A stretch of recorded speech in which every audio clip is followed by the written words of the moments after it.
The United States Senate Foreign Relations Committee will come to order. It wasn't orderly to begin with, but it's orderly now, thanks to our good crew. And we welcome here, as always, our Secretary of State, Marco Rubio, a distinguished alumni of this committee, and I know he's always glad to come back here and visit with us.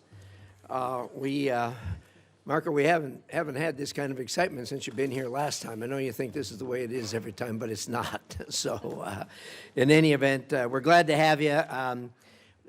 For the information of the committee, the Secretary has 4 hearings in these 2 days, so we have negotiated a hard stop at 12:30. To that end, we'll use the usual array of the way we do things here, and that is first of all, I will make an opening statement, and then I'll yield to Senator Shaheen, and then we'll turn the floor over to Senator Rubio. Then we'll do a 5-minute round of questions based on arrival time. So with that, Secretary, it's good to see you here again. Though you're not on the Hill often, a lot has changed, obviously, since the last time you testified on the President's International Affairs budget last year. The Department has undergone a major reorganization, making it operate more efficiently and more in line with America's interests, as we discussed before you even took the job, and that's been being executed, I think, quite well. At long last, foreign governments are being encouraged and, when necessary, pushed to live up to their responsibilities to respond to the needs of their own citizens. America will stand up by our allies and provide life-saving assistance to people in their hour of need, but we are not the world's ATM. And so the Department is testing new ways of providing strategic assistance and breaking the cycle of dependence on aid. Renewed emphasis on trade over aid will help the American people and lift up countries around the world. This is American generosity and ingenuity in action. Through this budget, the administration is holding UN organizations to account, badly overdue, and alongside Ambassador Waltz, making sure American values are leading in international organizations. You've made securing the Western Hemisphere a top policy and budget priority and have successfully reduced illegal immigration at the southern border to the lowest level in half a century. That has not gone unnoticed. You've helped curb the trafficking of illegal fentanyl into the United States, saving countless lives. The budget prioritizes countering China's unfair trade practices, expanding military and malign influence operations around the world, and which pose some of the greatest threats in modern history to the American people. At the same time, you've been working to ensure these efforts are strategic, targeted, and effective, and we appreciate that. The administration has also taken care to ensure taxpayer dollars don't go to those who are able but unwilling to pay for their own defense. Through concerted effort by you and your colleagues, our NATO allies have increased their defense spending and have committed to reach the 5% by 2035. This is a major change from the way you and I used to deal with this for the decade or more before this. Together, we need to create a next-generation NATO that is stronger, more interoperable, and takes advantage of the industrial potential of American and European economies. We also must continue to coordinate with our European partners as they take greater responsibility for supporting Ukraine and work with our partners to deny Russia's strategic gains. The administration has prioritized efforts to end conflicts in Africa, which undermine decades of investment in economic growth and global health security. All is not well there. The latest Ebola outbreak in eastern Congo, now affecting the entire region, highlights how conflict and humanitarian crises abroad threaten the health and security of the American people here at home. I know the Department is working hard to protect us from this threat, and I look forward to hearing how the budget supports these efforts. And, of course, the administration has taken decisive action to protect American citizens from the threat posed by Iranian nuclear capabilities and ambitions. On behalf of the American people, thank you for your hard work on that. You and I have been through this before, and we know how difficult it is. Change is hard, but it is also necessary. Your efforts to make the State Department more responsive to the needs of Americans will help us all meet the challenges of the 21st century. I look forward to discussing how the budget will further those efforts. With that, I will turn it over to the distinguished ranking member, Senator Shaheen. Well, thank you, Mr. Chairman. Good morning, Secretary Rubio. Mr. Secretary, you were a senator. You sat on this committee. You sat on the Intelligence Committee. You know as well as anyone that effective American foreign policy requires a strong partnership with Congress. Allies need to know that our commitments can stand the test of time, and that only happens if Congress is brought into the discussion. Congress cannot be a partner if it's kept in the dark. I have a long list of unanswered requests sitting on your department's desk. And Mr. Chairman, I'd like to ask that these letters be submitted for the record. They'll be submitted. I've requested a briefing on changes to U.S. force posture in Europe, and after 33 days, we still have no response. We've requested a briefing from the Iran war on displacement. After 90 days, we still have no response. We've asked for a briefing on Ukraine on a number of issues. After 180 days, we still have no response. We've asked for a briefing on lifting Milorad Dodik's sanctions. And after 225 days, we still have no response. We've asked for a briefing for the U.S. Agency for Global Media. No response after 344 days. The Romanian visa program termination.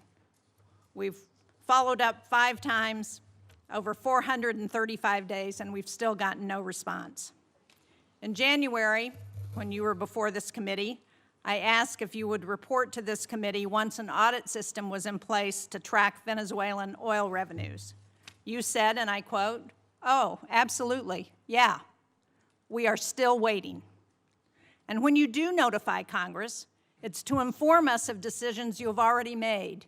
That is not consultation, as you well know. That is not advice and consent. Congress has been clear on a bipartisan basis. We do not want to cede ground to China. Yet this administration is closing consulates and cutting funding in the Indo-Pacific. The same pattern extends to global health. USAID supported Ebola detection and prevention activities in DRC and Uganda for years. And we can see in this poster, even Elon Musk admitted that one of the things we accidentally canceled, very briefly, was Ebola prevention. Well, those programs were dismantled, and today we have to screen for Ebola at Dulles Airport rather than in the DRC and Uganda more than 7,000 miles away. You're asking for a 44% reduction in the State Department budget. That includes eliminating funding to the World Health Organization. It includes eliminating all disease-specific funds in the middle of an Ebola crisis that's affecting Americans. Yet, no one from your department can explain to us why this is a good idea. You sent Congress one notification saying you needed $19 billion to close out USAID. Then you sent another saying you needed some of that money to respond to disease outbreaks. Congress has asked for an explanation, and we still have not received one. The same pattern extends to our alliances. I just returned from a bipartisan delegation to the Arctic. We are on the verge of losing the very alliances that we have built for decades because the President manufactured a crisis over Greenland. And nowhere is that clearer than with Russia. In 2017, you wrote, as a senator, that Vladimir Putin will never be a trusted ally or a reliable, constructive partner. But since taking office, you, the President, the Vice President, Steve Witkoff, not one of you has been to Ukraine. And yet, your envoys talk to Putin on a regular basis. The President has invited him, given him the red carpet treatment on American soil. But yet, you won't come up here and brief Congress on any of it. And decisions Congress has made on Russia have been systematically undermined. Congress passed support for Ukraine. The administration has slow-walked it. And instead of sanctioning Russia, the administration issued oil licenses that have sent billions to Moscow. Congress has asked what this approach has produced. Russia has conducted 5 times more drone strikes on Ukraine since 2024. More U.S. businesses are being directly targeted than at any point in this conflict. And Russia is providing targeting intelligence to help Iran hit our facilities and personnel in the Middle East, while we're helping them fund this war. When I talk to my constituents, they ask for economic relief at home, not regime change in Havana or Caracas or Tehran. Instead, you sent Congress a war powers notification saying we are not in active hostilities with Iran, while the U.S. was conducting strikes against Iran and Iran was bombing U.S. embassies and bases throughout the Middle East. That was not consultation. It was an attempt to avoid answering to this committee and this Congress about this war. Congress has asked basic questions about the war. Why are roughly half of our Patriot interceptor stockpiles gone? Why does the Strait of Hormuz remain closed? Why is gas up $1.50? Why did 13 American service members lose their lives in this war? Congress deserves to know why, and Americans deserve to know why. Mr. Secretary, you would not have stood for this kind of stonewalling by the administration when you were a senator, and you certainly shouldn't stand for it as Secretary of State and National Security Advisor. Thank you, Mr. Chairman. Thank you, Senator. We'll now proceed to a round of 5-minute questions. I'm sorry. We'll try. Did you want to? We talked about that. Do you want one? We actually talked about that, but he thought that questioning might be easier. Why don't you go ahead? I have it in writing. You want me to read it? Give us your best shot. Okay. Well, thank you for having me here. There'll be a lot to talk about today, and I just want to remind everybody, you know, our foreign policy is one that's solely focused on the national interest of the United States of America, on the defense of our country, both its military defense and our security, but also our economic security and the vibrancy of our economy, our sovereignty, and our future. We believe that America should lead the world, and I believe that we are, and we'll have a very good story to tell about that. American leadership, however, should always be on behalf of the American interests. I say this because I think over a period of time in our foreign policy, we lost focus on that. The reality of it is that our foreign policy, first and foremost, must always be what is in the national interest of the United States of America. And determining the national interest oftentimes requires us to make pragmatic decisions. Sometimes in foreign policy, the choices are not between a good choice and a bad choice. It's between two less than ideal choices, and you're trying to figure out which one of these two choices is the one that is best for the United States and least harmful to our interests. And that plays out every single day. That said, we remain the world's sole global superpower, the most powerful country on earth. We have the largest economy. We have the most formidable and powerful military ever known to man, by the way. Our dollar remains the reserve currency of the world. Our language is used extensively throughout the world to transact all sorts of business and many of our engagements. But all of this means very little if that power is not used to protect the people who built it, the people who it is meant to protect. I also remind everybody the United States government is not a charity. We are not here to play social worker. We are here to win. We are here to win on behalf of the American people and on behalf of the national interest, to win for our country, to win for the people of America, to win for the things that are important for our future, and that's what we exist to do. The State Department exists to carry out the foreign policy of the United States, both in diplomacy and in aid, in a way that furthers the national interest and helps the American people. And it's guided every decision that's been made since January of 2025. I'll give you a perfect example in our own Western Hemisphere, an area that this committee and many of its members long argued, as I did, has long been neglected and not been paid attention to.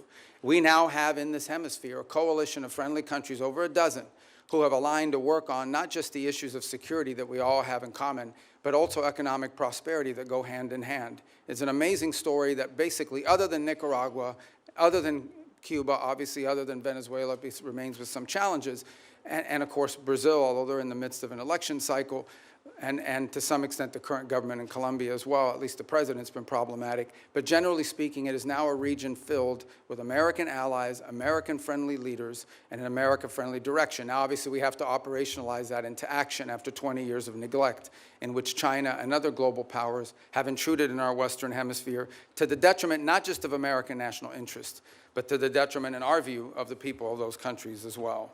So these are important achievements, and one that I'm very happy about. I'm also happy about the way we've transformed foreign aid. In any transition, there will be, bumps in the road, but largely speaking, if you think about how those programs that existed in the past were failing us, the old model had to be replaced. And the foreign assistance that remains is being brought under the strategic direction of the State Department. So we're not just providing money, we are also seeking outcomes. It's not just how much money you spend on a program, it's whether you're getting outcomes from it. But it's also being guided with our strategic view in mind. And that means that we are able to provide aid not just all over the world, but specifically targeted at those most in need and those places around the world most important to the national interest of the United States. That will remain our guiding principle. That's been our guiding principle in our reforms. So, I would just, we can get into a lot of these details in our questions. The bottom line is that all this and more is a reflection of this belief that I outlined at the outset, and that is that foreign policy cannot be separated from economic policy, from border policy, from energy policy, from any of these other spheres that are critical to our national interest. A country that cannot build ships or produce medicine or control immigration or access vital resources cannot defend its people, cannot defend its interests, and cannot defend its way of life. So our foreign policy continues to be reoriented around the real foundations of national strength. This budget is yet another step, I believe, in that direction. Obviously, the appropriators here will have a huge say on the outcome of what that budget ultimately looks like, as we don't anticipate that for the first time in modern history, Congress will just take up our budget and pass it. We think it'll go through some substantial reforms along the way, and we look forward to engaging you like we did last year to produce what we think is a very good spending bill at that time. So anyways, I look forward to your questions. At least that's what it says here. I'm not sure if I really look forward to your questions. I look forward to probably half your questions. Thank you. Thank you, Secretary Rubio. We will now do a round of questions, 5-minute questions based on order of attendance. And I'm going to start, and I'm going to say thank you for the work you've done with respect to Iran. All of us that have worked on this for years know how frustrating that is, how difficult it is to work with this regime who've sponsored terrorism, kidnapping, and killed thousands of Americans for the last 47 years. Thank you for doing something about it. I know you and the President are doing all you can to ensure this comes to a close sooner rather than later. I wonder if you could give us at least a brief update on where we are. Well, first let me remind everybody that while I've not been before this committee since, I believe, February when we briefed on the Venezuela operation, I have appeared on multiple occasions here, both in my role as National Security Advisor and Secretary of State, in both all Senate briefings multiple times, Gang of 8 briefings, Gang of 16 briefings. So we've talked about this topic with some of you in those settings in the past that you've heard from us. Let me just lay the predicate here, okay? Iran's desire to build a nuclear weapon was going to be built, was going to be effectuated behind a conventional shield. They were going to build for themselves so many missiles, so many drones, so many conventional weapons, including a Navy, that at that point, there's nothing you could do about it.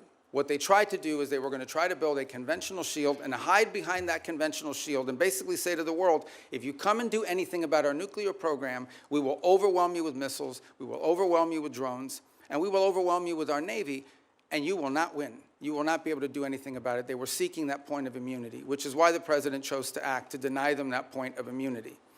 Operation Epic Fury, some of you didn't like it, some of you did, was highly successful in achieving its military objectives, which is dramatically reducing the defense industrial base of Iran, the ability to build these missiles and to build these drones, especially the missiles program, substantially degraded.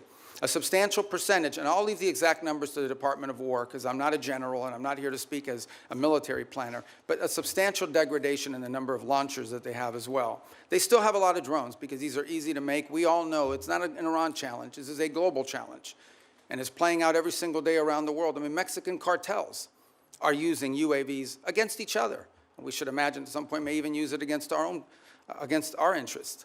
So this is a pervasive problem around the world. The economics of it are something we have to solve for. But nonetheless, even their drone building capability has been eroded. Today, there is no Iranian Navy. There is no such thing. There's a bunch of Boston whalers with machine guns on them, but there is no Navy. There is no Iranian Navy. It lies at the bottom of the ocean and will soon, within a number of years, be prime fishing spots because they'll turn into reefs. So my whole point is that the Iranian conventional shield has been substantially eroded. eroded. Now, in the aftermath of that, two things have happened. The first is they entered into a ceasefire. They agreed, we agreed to stop. But part of that agreement was that they would reopen the straits. They did not, at which point the president decided, and I think appropriately, we can't have a world in which only Iranian ships get through the straits. And so if they're going to shut down the straits for everybody, we're going to shut down the straits for them. And we have done that through a very effective blockade, and by the way, through the seizure of sanctioned ships in the Indo-Pacific as well. The cost to Iran every single day in lost revenue is in the hundreds of millions of dollars that they are losing in lost revenue that they're not generating as a result of that. Now, we are in talks, and I say talks because talks with Iran are not like talks with Switzerland, okay? They're very different. They require the use of intermediaries, unfortunately. But there is the prospect before us, which could happen today, it could happen tomorrow, it could happen next week, that for the first time, certainly in my memory, they have agreed to negotiate aspects of their nuclear program that just a month ago, just a year ago, they were refusing to even mention, much less enter into discussions about. That is not a guarantee that ultimately it will lead to a deal that's acceptable to the Senate or acceptable to the American people. But we'll be able to engage them in a process to truly test the proposition of how far they're willing to go. Complicating that process, unfortunately, is their internal regime is somewhat fractured in the sense of it takes days to get responses from their system. We can go into more depth in your follow-up questions. But we're hopeful that something like that could happen in which the straits would reopen, we would enter into a period of negotiations on very specific topics, delineated negotiations, in the hope of reaching an outcome that's acceptable to us and something that they would be able to do as well. If it doesn't work out, then obviously we still have a problem with respect to their nuclear ambitions. But what they won't have is the conventional shield to hide behind any longer. Thank you, Secretary. I'm going to ask one more question. Hopefully this will shorten as we go around. There'll be more questions, obviously, on that topic. But I know you just got back from China not long ago. Could you give us a quick update on the state of U.S.-China relations? Yeah, look, I mean, China and the United States are the two largest economies in the world, the two most powerful militaries in the world. The Chinese government and the U.S. government have to speak. I mean, it's not a choice here. We have to have some measure of communication, if for nothing else, in order to de-escalate potential points of conflict that could lead to something broader. There are obviously very significant irritants in our relationship with China. Some of these are long-term problems that we know we're going to have to address. And so what we're trying to do is manage a period of strategic stability while recognizing that there are areas of our relationship in which we are going to have struggles, not just for years, but perhaps for decades. We recognize this. But I think as much as anything else, we have to recognize that the United States and China have to be able to have points of dialogue and speak to one another. As I said, for no other reason than to be able to have a communication channel. I think in our meetings, it was abundantly clear which are the areas that we do not have strong alignment or agreement on. We understand that there are areas in which long-term we're going to have some real challenges, whether it's supply chains. Put it to you this way. Let's leave China aside for a moment. The United States, and I would argue the world, cannot depend on one country for 90% of anything, especially 90% of things that are critical to our economies, not from our weapon systems to our pharmaceuticals. We just can't live in a world in which we rely on anybody for 90% of what we get in one sole source that could be cut off at any time as leverage against us or punishment or in a time of conflict. And so we are actively searching and have plans in place, and we're implementing these to diversify where we get critical minerals, where we get our supply chain, secure that supply chain. And obviously the Chinese would like to retain their monopoly position in some of these. This is going to be a long-term issue that we're going to have to continue to confront and work on. Work on that continues even while we are engaged in the ability to dialogue and speak to them, because we have to. It's responsible, and we truly have no choice but to be able to do that. It's to their benefit and ours, and I would argue to the benefit of the world that these two countries are able to speak to one another.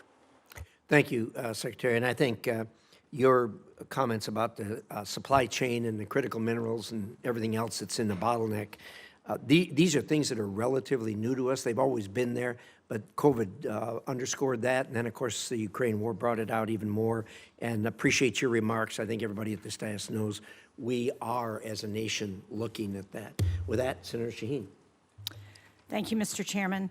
Mr. Secretary, at this budget hearing last year, you testified that no one had died as a result of foreign aid cuts. Sadly, I think we're seeing in real time that that's not true today. There are more than 1,000 cases and more than 200 Ebola-related deaths. And as we know, one of the entities that is a critical global health tool is GAVE, particularly during a disease outbreak. It plays a role in distributing Ebola vaccines, and it has committed up to $40 million to develop a vaccine for the current Ebola strain that has no vaccine right now. So how are you making sure that Secretary Kennedy, who has been sitting on those funds for months now, is going to release them so that they can go to help develop a vaccine to address the Ebola outbreak? Yeah.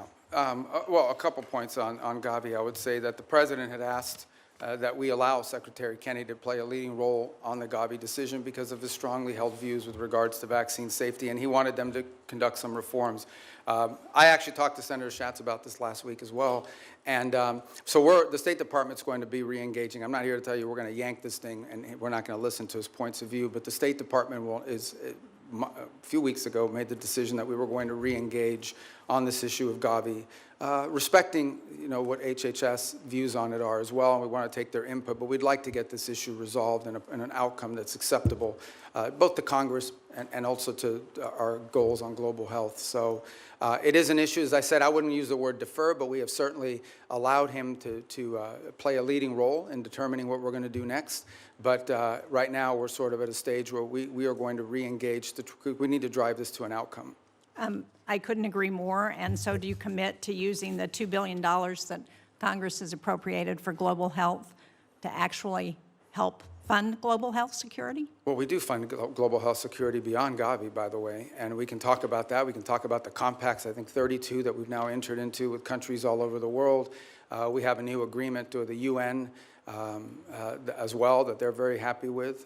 The Global Fund, we've hit our cap. We are at our 33%, and we've actually been able to attract additional donors from around the world to contribute to it. On this specific item, I would say, we intend to get this resolved. We want to get this resolved. It's an important part of our matrix. We will follow up, and I hope you will share with this committee as soon as you get it resolved. I want to go to Russian oil sanctions and general licenses, because President Trump gave Russia a lifeline, allowing it to sell oil globally through licenses issued by the Treasury Department. While I think the administration should have known that the Iran war would make Russian oil more desirable, they decided to remove the stigma on that oil and give an extra windfall of cash to Putin. So can you let us know whether you believe or whether you will support extending those licenses, when it comes back up mid-June? Yeah, a couple points. First of all, the two things have happened. The one is actually the U.S. production and U.S. playing a role in the global energy supply has increased. I think we had our largest amount of exports from the United States we've ever seen. So we've also benefited from this, and our energy dominance has really come into play. The Russian waivers were a decision. These are the policy, the underlying policy remains on the sanctions. What has changed is these time-limited extensions to sort of try to alleviate the global, the problem we're facing too is there's a contagion potential, and that is that at some point we can do strategic reserves, we can do some of the other things that we've done to sort of alleviate global supply, but at some point you have to ensure, this is not so much for us. At the end of the day, our economy is not in need of it, but there are other economies around the world that have benefited from this. So these are time-limited extensions that ultimately at some point will expire. We've certainly benefited China and Russia's economy. Well, China doesn't. I mean, China refines oil. They import a lot, but they refine oil, and but they also benefit from Russian oil. But my question for you is, can you commit not to extend the general license again when it expires on June 17th? Well, that ultimately is a decision that's made by Treasury, but I will tell you, it depends on the circumstances at the time. We would like to end it as soon as we possibly can because the underlying policy of this country has been to sanction their oil. These were time-limited waivers for the purpose of opening up more global supply. I understand that, but if we continue to extend them, they're not time-limited. I want to get a final question in on food for peace because, as you know, the closure of the Strait of Hormuz has deepened the humanitarian needs in food in secure countries such as Sudan, South Sudan. And yet, in your opening statement, you said that our aid targets those who are most in need. But I think it's very concerning that the country selection process for Food for Peace, which I understand is led by the Department of State, includes only 2 priority countries from World Food Program hunger hotspots. That's Haiti and the Democratic Republic of the Congo. So the question I have is, why are we adding countries that aren't facing acute food insecurity, like El Salvador, Guatemala, and Rwanda? Why are we not helping countries who are facing acute, well, famine in some cases? Sudan, Gaza, Afghanistan, Nigeria, Syria, Somalia. These are all countries that have humanitarian crises, and yet we're helping countries that don't have acute food insecurity. No, so a couple points. First of all, on Gaza, we have spent hundreds of millions of dollars, including after the ceasefire, and providing through the World Food Program and other entities, and we continue to do so. I think if we're not the world's largest donor, I'd be surprised, because it's a massive amount of money that we've provided through those mechanisms of various means. On the point of Sudan in particular, the complication in Sudan, which I wish were different, and we're very involved in this. I mean, I had a meeting on Sudan yesterday. The problem in Sudan has largely not been our unwillingness to provide funds. We are willing to step forward, and we have the flexibility through what we've been able to do with foreign aid to surge up that. It's been distribution. It's been the ability to get that. So as an example, in these conversations we're having between the warring sides, one of the things we're trying to identify is 4 safe spots where people can go receive humanitarian care, assistance, where we can actually have the outside groups, the NGOs, the international organizations that we contract with, have the ability to go in and actually deliver the food without having their trucks hijacked or blown up or their workers killed. That's been the fundamental challenge in Sudan, is distribution. The distribution is being threatened because we don't have conditions on the ground that allow for it. And so to allocate money towards something that we can't distribute is unwise until we have that in place. That's deeply tied to the ability to have a peace deal, which I can tell you has been very frustrating. On the one hand, with Sudan, we had a donor conference in Berlin. I don't want to interrupt you, Mr. Secretary, but I'm out of time, and it doesn't explain why we are providing food for countries that are not insecure. I appreciate the challenges in Sudan. We have those challenges in many places, but because we have dismantled the distribution network when we eliminated USAID, we've exacerbated those challenges in countries around the world, and we are not providing the help based on humanitarian needs, and that's my concern. Thank you, Mr. Chairman. Senator Ricketts. Thank you very much, Mr. Chairman. And Mr. Secretary of State, thank you for being here. Really appreciate it. Good to see you. Communist China is trying to win the AI race, and they will use it, for example, to dominate our military if they're able to do that, and so many other ways. A world where Communist China is dominant in AI is very bad for the United States and for the entire world. That's why it's critical that us and our allies cannot lose this race. Semiconductor supply chains, particularly semiconductor manufacturing equipment, SMEs, are critical to winning this competition. It's one area that Beijing is spending billions and billions of dollars to be able to produce chips in China, and they've failed to be able to produce those high-end chips so far. President Trump understands this better than anyone because the Trump administration was the first to utilize export controls on SMEs to slow down Communist China's advanced chip-making industry. Since that time, key allies and partners have also imposed controls on SMEs to China. However, their controls have not been as restrictive as U.S. controls, and this has allowed certain foreign countries to backfill the Chinese market with critical dual-use tools. Secretary Rubio, do you agree that export controls on SMEs are critical to maintaining our technological advantage over Communist China? It is. It's actually where it's most critical is in the high end. The areas, that are not legacy, that are broader and that allow for that. I think on the broader point of AI, we share your view. One of the initiatives that I think Jacob Helberg's done a great job with at the State Department is Pax Silica, in which we signed up all these countries around the world. I think we're up to 13 or 14, and including ourselves and others who hope to join as well, in which we can create this global consortium for all of the elements of the AI supply needs. It's not just the innovation, it's obviously access to the minerals and the critical elements necessary in order to produce these chips and all the things that it will take to lead the world in AI. I think it is safe to say the United States right now is a global leader on AI. I think it is also wise to say that that lead is not is not irreversible. permanent. It has to be sustained, and there will be a real challenge in sustaining it. And we're going to have to stay focused on it. The good news is I do think we have a system of global alliances that view it the way we do. And we want to lead on it because it's not just about leading the technology in AI. It's about also leading in the standards that will govern how AI is used.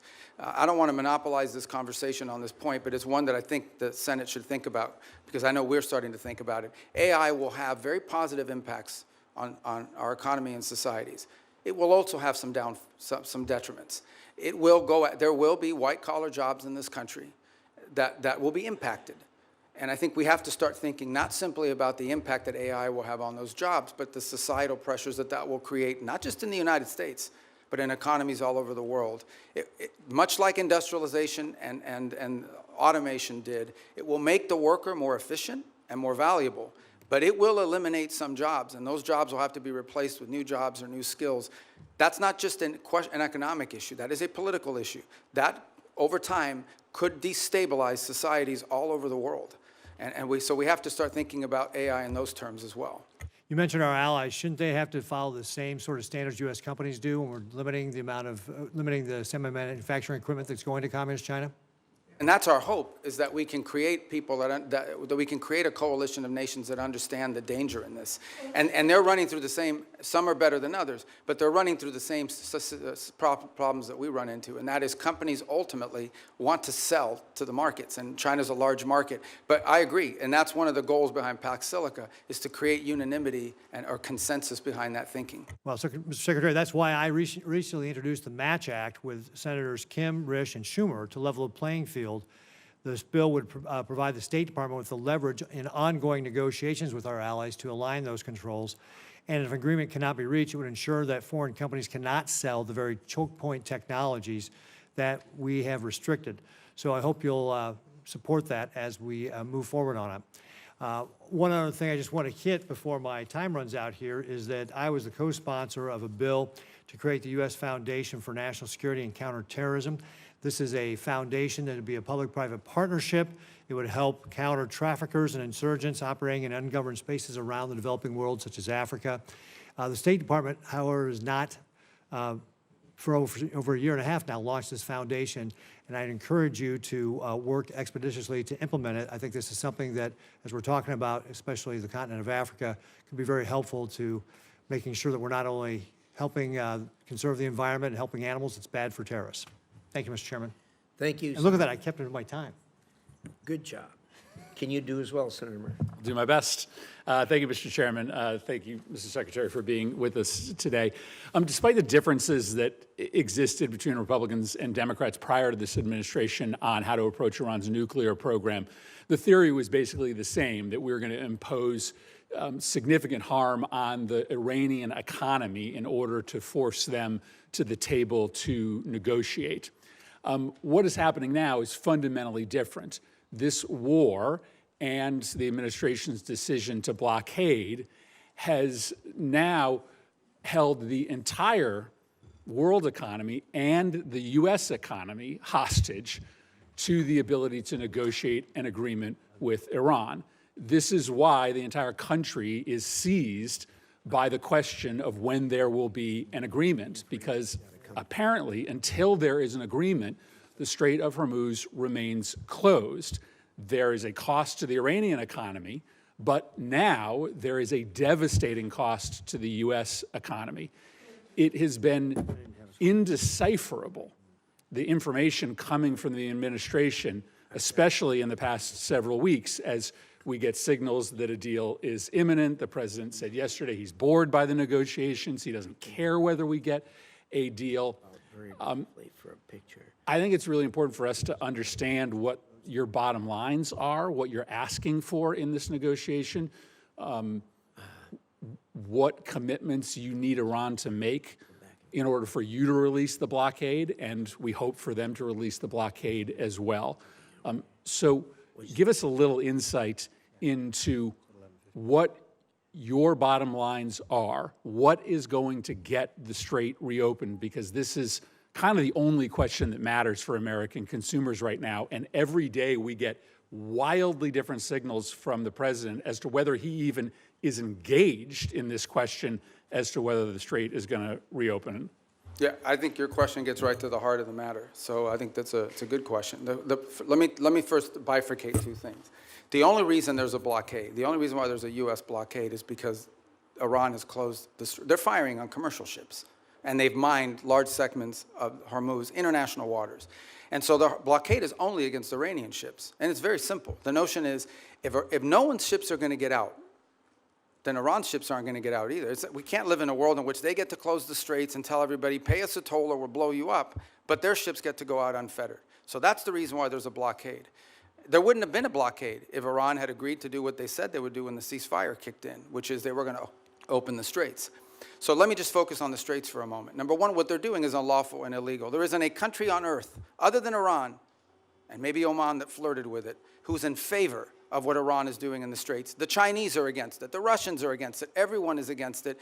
The whole world is against it. So condition number one is they have to reopen the straits. And reopening the straits means the following. Ships can sail through international waters the way they can do through other choke points around the world without being fired upon, without paying a toll. That's condition number one. But the strait is closed because of our decision to invade Iran. This is a consequence of our military action. So I guess I'm not interested in litigating that question. We all know why the strait is closed, because you took military action against Iran, and we knew ahead of time that that would be their likely response. The question is, how are we going to get it reopened?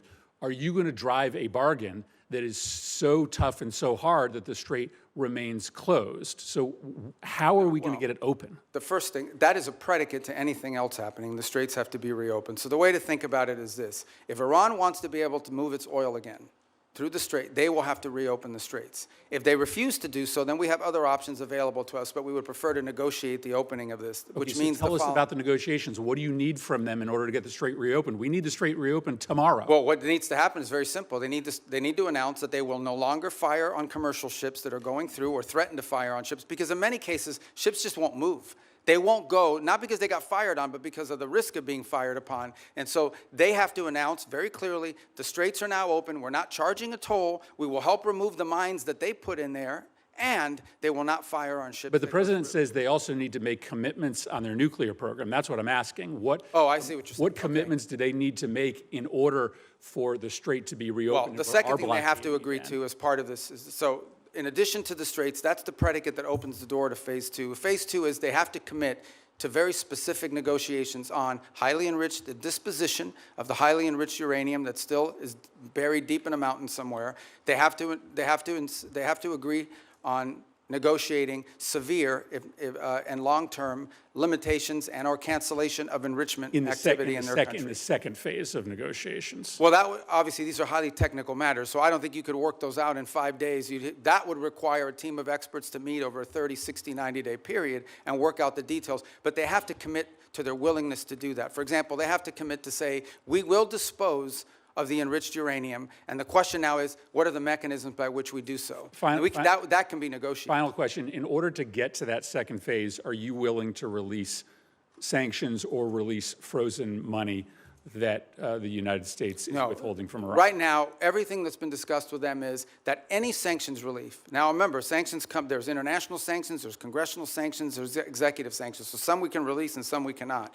But any sanctions relief is condition-based, which means it has to be in return for the reason why those sanctions were put in place in the first place, which is their nuclear program. So yeah, look, Iran is being sanctioned because they enrich uranium. Iran is being sanctioned because they've highly enriched uranium. Iran is being sanctioned because of their nuclear activities. If they agree to give up those things, there will be sanctions relief associated with their commitment and compliance you will not give with those sanctions agreements. relief just in exchange for reopening the strait. No, that's not been discussed. That's not been offered.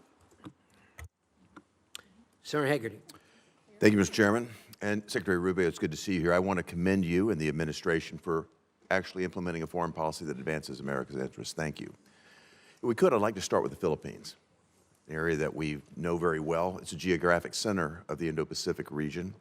It's an area that is along critical sea lanes where a tremendous amount of world trade and energy commerce actually move. A strong alliance with the Philippines clearly is in U.S. national security interest. It leads and supports our freedom of navigation.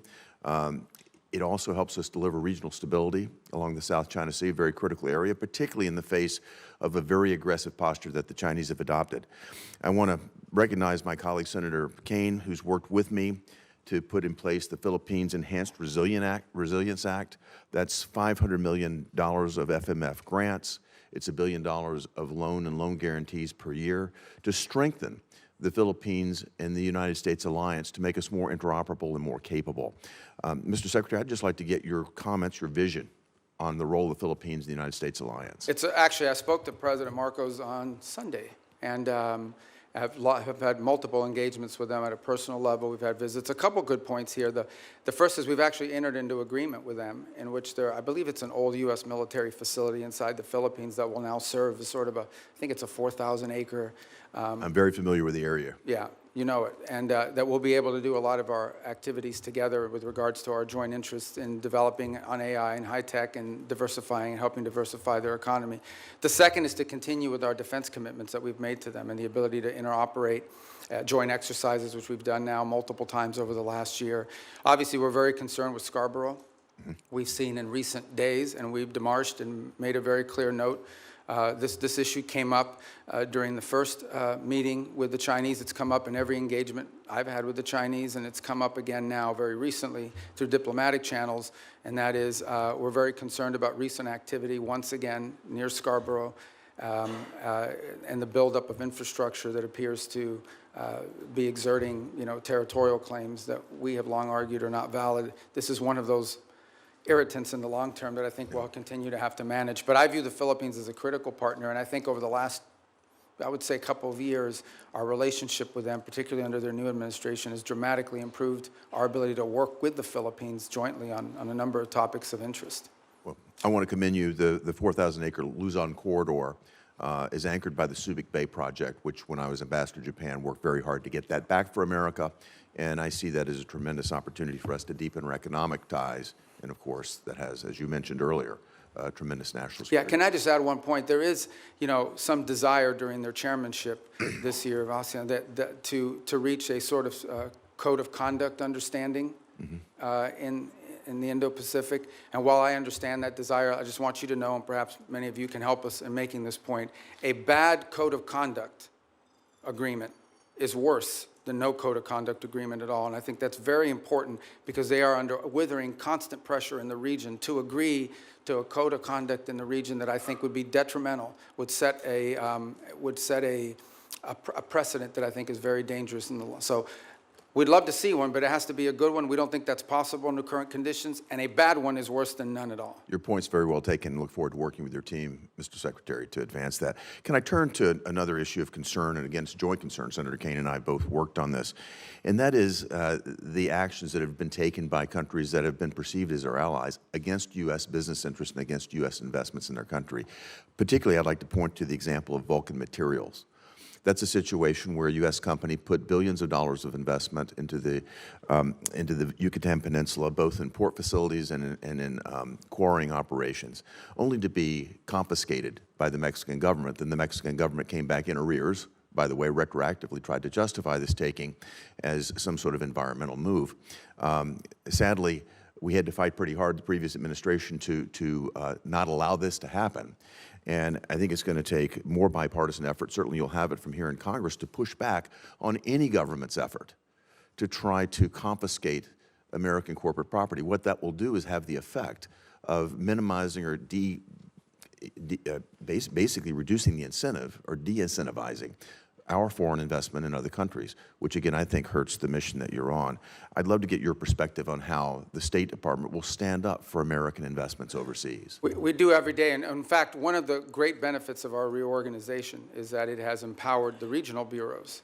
You used to have a set-aside economic bureaus that would do these things separately from the missions in the field, and having been a former ambassador, perhaps you experienced that. We've now empowered the regional bureaus, and through it, by extension, the embassies, to play a leading role in economic diplomacy.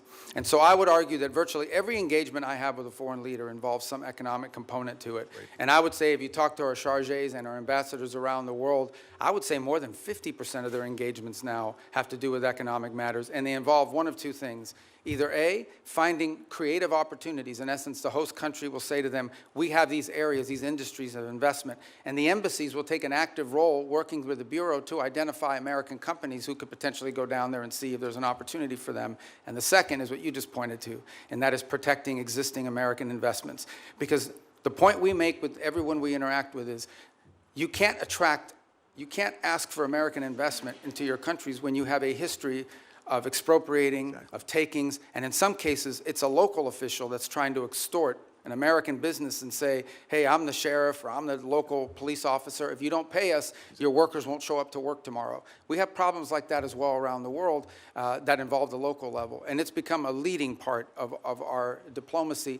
And it's happening at the embassy level, which is where I think it really needs to be led. That's where your field generals are, and I applaud the sea change, and you know you've got support on a bipartisan basis here in the Congress to move this forward. Thank you, Mr. Secretary. Thank you, Senator Hagerty. Senator Kane. Thank you, Mr. Chair, and thanks to Senator Hagerty for mentioning our work together in Philippines and Mexico. Mr. Secretary, you won't be surprised that I'm going to ask you about the Western Hemisphere. You and I traded the gavel and the ranking on the Western Hemisphere subcommittee when you were on this committee, and that was good, productive work. I want to ask you about Operation Southern Spear, the operation to strike boats in the Pacific and the Caribbean, that dozens of operations have now killed more than 200 people. Have you been involved as Secretary of State or National Security Advisor in discussion about the targeting criteria that are used to decide which boats we should strike? No, but not because I've avoided it, but because those are largely legal decisions, right? So But if you haven't been involved in discussion, as the National Security Advisor, are you aware of what the targeting criteria are? Yeah, I mean, they go through so every strike has a legal officer on the deck that has to make a determination about whether the call is legal or not. And this is done by the Department of War, the way it's been done in other theaters around the world. Here's what I want to ask you about. So you're generally aware of the targeting criteria. I am not allowed. I know what the targeting criteria are because of briefings I've had in this committee and the Armed Services Committee. It's all been in classified. And I'm not allowed to discuss the targeting criteria because they've only been shared and classified. But I don't think I'm prohibited from describing things that aren't targeting criteria. So I'll give you an obvious example. Everyone on the boat is right-handed. That's not a targeting criteria. It would be ridiculous. Everyone on the boat is what? I didn't. Everybody on the boat is right-handed. That's not a targeting criteria. It's obviously not a targeting criteria. It would be improper for it to be a targeting criteria. Here's one that's not so obvious and that surprised me. There's evidence of narcotics on the boat. That is not a targeting criteria. I have been briefed on Southern Spear since the first operation on September 2 and most recently within the last couple of weeks, and I've asked again and again, have the targeting criteria changed? No, they have not. What are their criteria? Here's what they are. I can't describe it here. But the presence of narcotics on the boat has never been a targeting criteria. Would you have any ability to explain? And the administration could have picked that as a targeting criteria. They chose items that were targets, that authorized the use of the U.S. military to sink boats and kill people, but they have not used the presence of narcotics on the boat as one of the targeting criteria. And I would suggest to my colleagues, if you go look at the individual files of all the strikes, and I've looked at the first 46, they are consistent with what I've just said about something that's not on the list of targeting criteria. Why would the administration not include the presence of narcotics on the boat as a targeting criteria in Operation Southern Spear? As you've just outlined, I can't discuss the specifics of the targeting criteria, but I can tell you the one thing that is obvious is that the targeting criteria is not single source. In essence, there are multiple checks. There are three elements to the targeting criteria. Right, and all of it informed and infused by intelligence collection. In essence, they have to have true links. I can tell you they do walk away from strikes. There are multiple times that I've been aware. I'm not aware of every strike because it's not reported on a regular basis. It's delegated. Yeah. But there have been strikes that they've walked away from because it doesn't meet the criteria or because there's doubts. I'm not saying that the strikes that I've reviewed don't meet the targeting criteria, but I'm saying how odd it is, especially since the administration always announced this is against narco-traffickers. We've attacked narco-traffickers. How odd it is that the presence of narcotics on a boat is not one of the targeting criteria. And I would encourage my colleagues, get the same briefing I've gotten, take a look at the strike files. You'll be as surprised as I am. Here's the second question. Again, in your dual role, Secretary of State, National Security Advisor. The administration's Operation Southern Spear, we could agree with it or not, but the administration presented a legal opinion from the DOJ that we could review. Absolute resolve, the effort against Maduro. The administration presented a legal rationale that we could review. Now, we could review both in classified. They've not been made public. We're 92 days into a war against Iran, and the administration will not let Congress look at the OLC legal opinion justifying the war. Intel committee members, SFRC members, Armed Services Committee members, rank and file members, the administration will not make it available to us. Now, you can imagine, A, we're the Oversight Committee. B, you're here asking for a budget, and in the Armed Services Committee, they're asking for $1.5 trillion, an increase of 40% over last year's budget, but won't let us see the legal opinion. And Mr. Secretary, you know what kind of thinking we do. If you've showed us the legal rationale for 2 wars, and you won't show us the legal rationale for the third, is there something in the rationale they don't want us to see? Is there a dissenting opinion that says it's not legal? Are there conditions like you can't strike civilian infrastructure like schools and bridges? Are there factual assertions like the war will be over in 2 days or Iran will never close the Straits of Hormuz?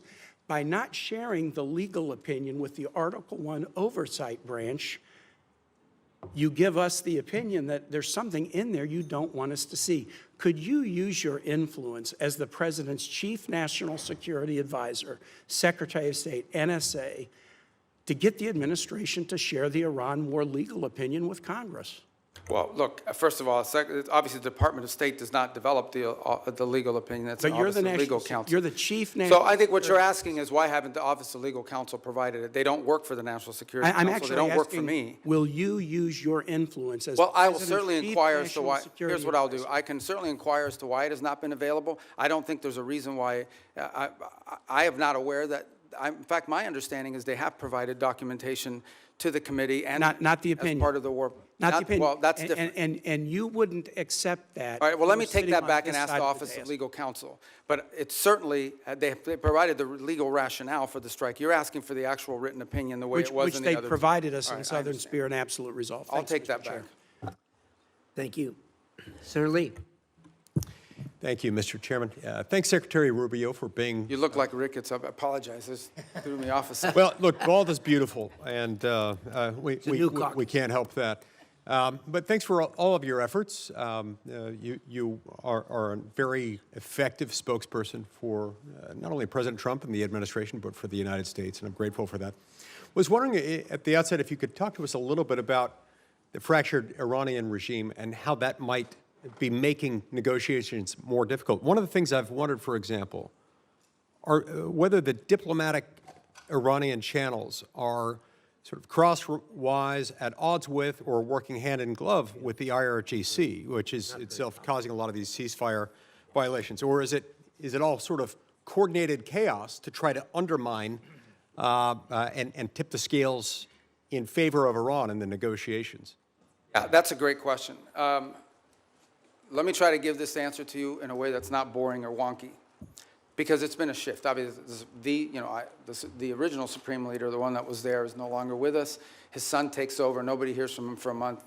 By all reports, open source reporting, I think you've all seen it. He was severely injured in the same strike, and so forth. Are you confident he's still alive, by the way?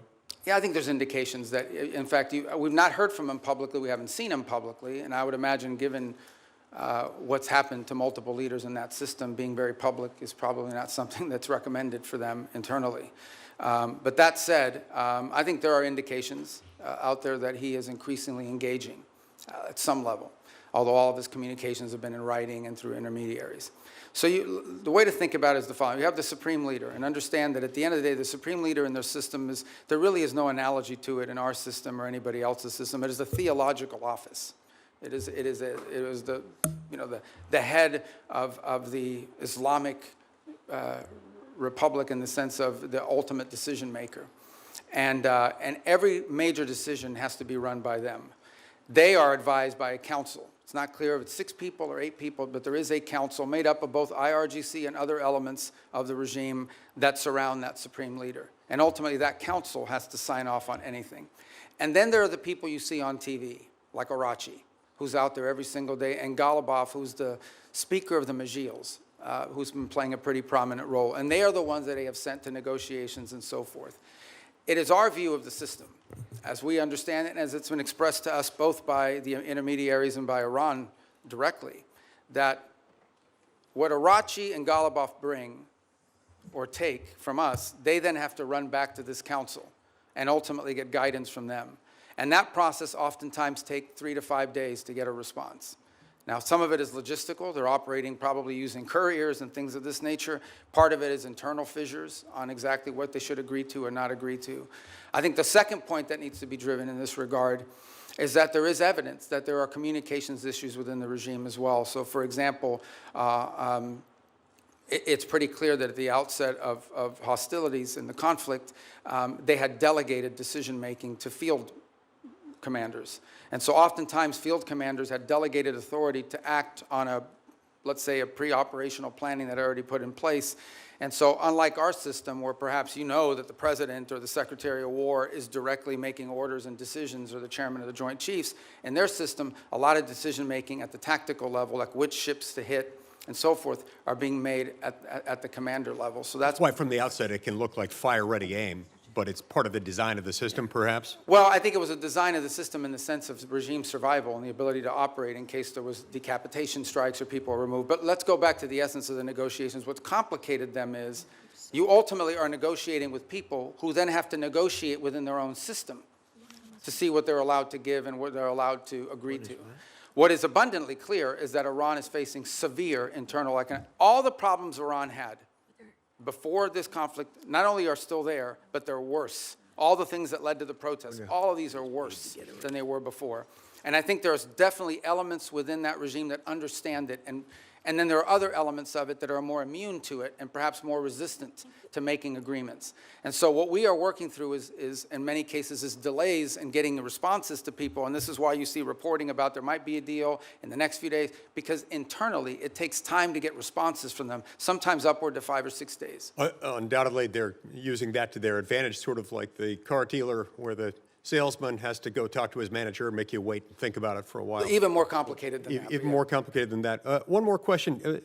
I think we could benefit from hearing from you about the need to zero out funding for a couple of entities, including the National Endowment for Democracy and USADF. Can you tell us about that? Well, look, these programs, I think, have served a purpose in the past, and obviously there's a congressional role to play here, right? I mean, at the end of the day, these programs have had, especially the National Endowment for Democracy, has had support in Congress in the past. And look, I was here for 16 years. I understand that you're going to pass an appropriations bill, and the appropriations bill is going to have things in it that we don't have in ours. That's just the way it is. And we understand it. We'll make it work. But we are concerned, or have been concerned in the past, about organizations that sort of have lost their purpose and what they're advancing. And at the end of the day, look, we have a lot of resources. The United States is the richest country in the world. We have the largest government budget in the world, but we don't have unlimited resources. We still have to be able to strategically spend our money. And the State Department, when I took over, a lot of people are like, oh, that's a mess. State Department's not that big. The majority of our employees are local hires overseas. We have, foreign service officers, career civil servants, but compared to some of these other agencies that are out there, we're not that large, and yet we have a global footprint.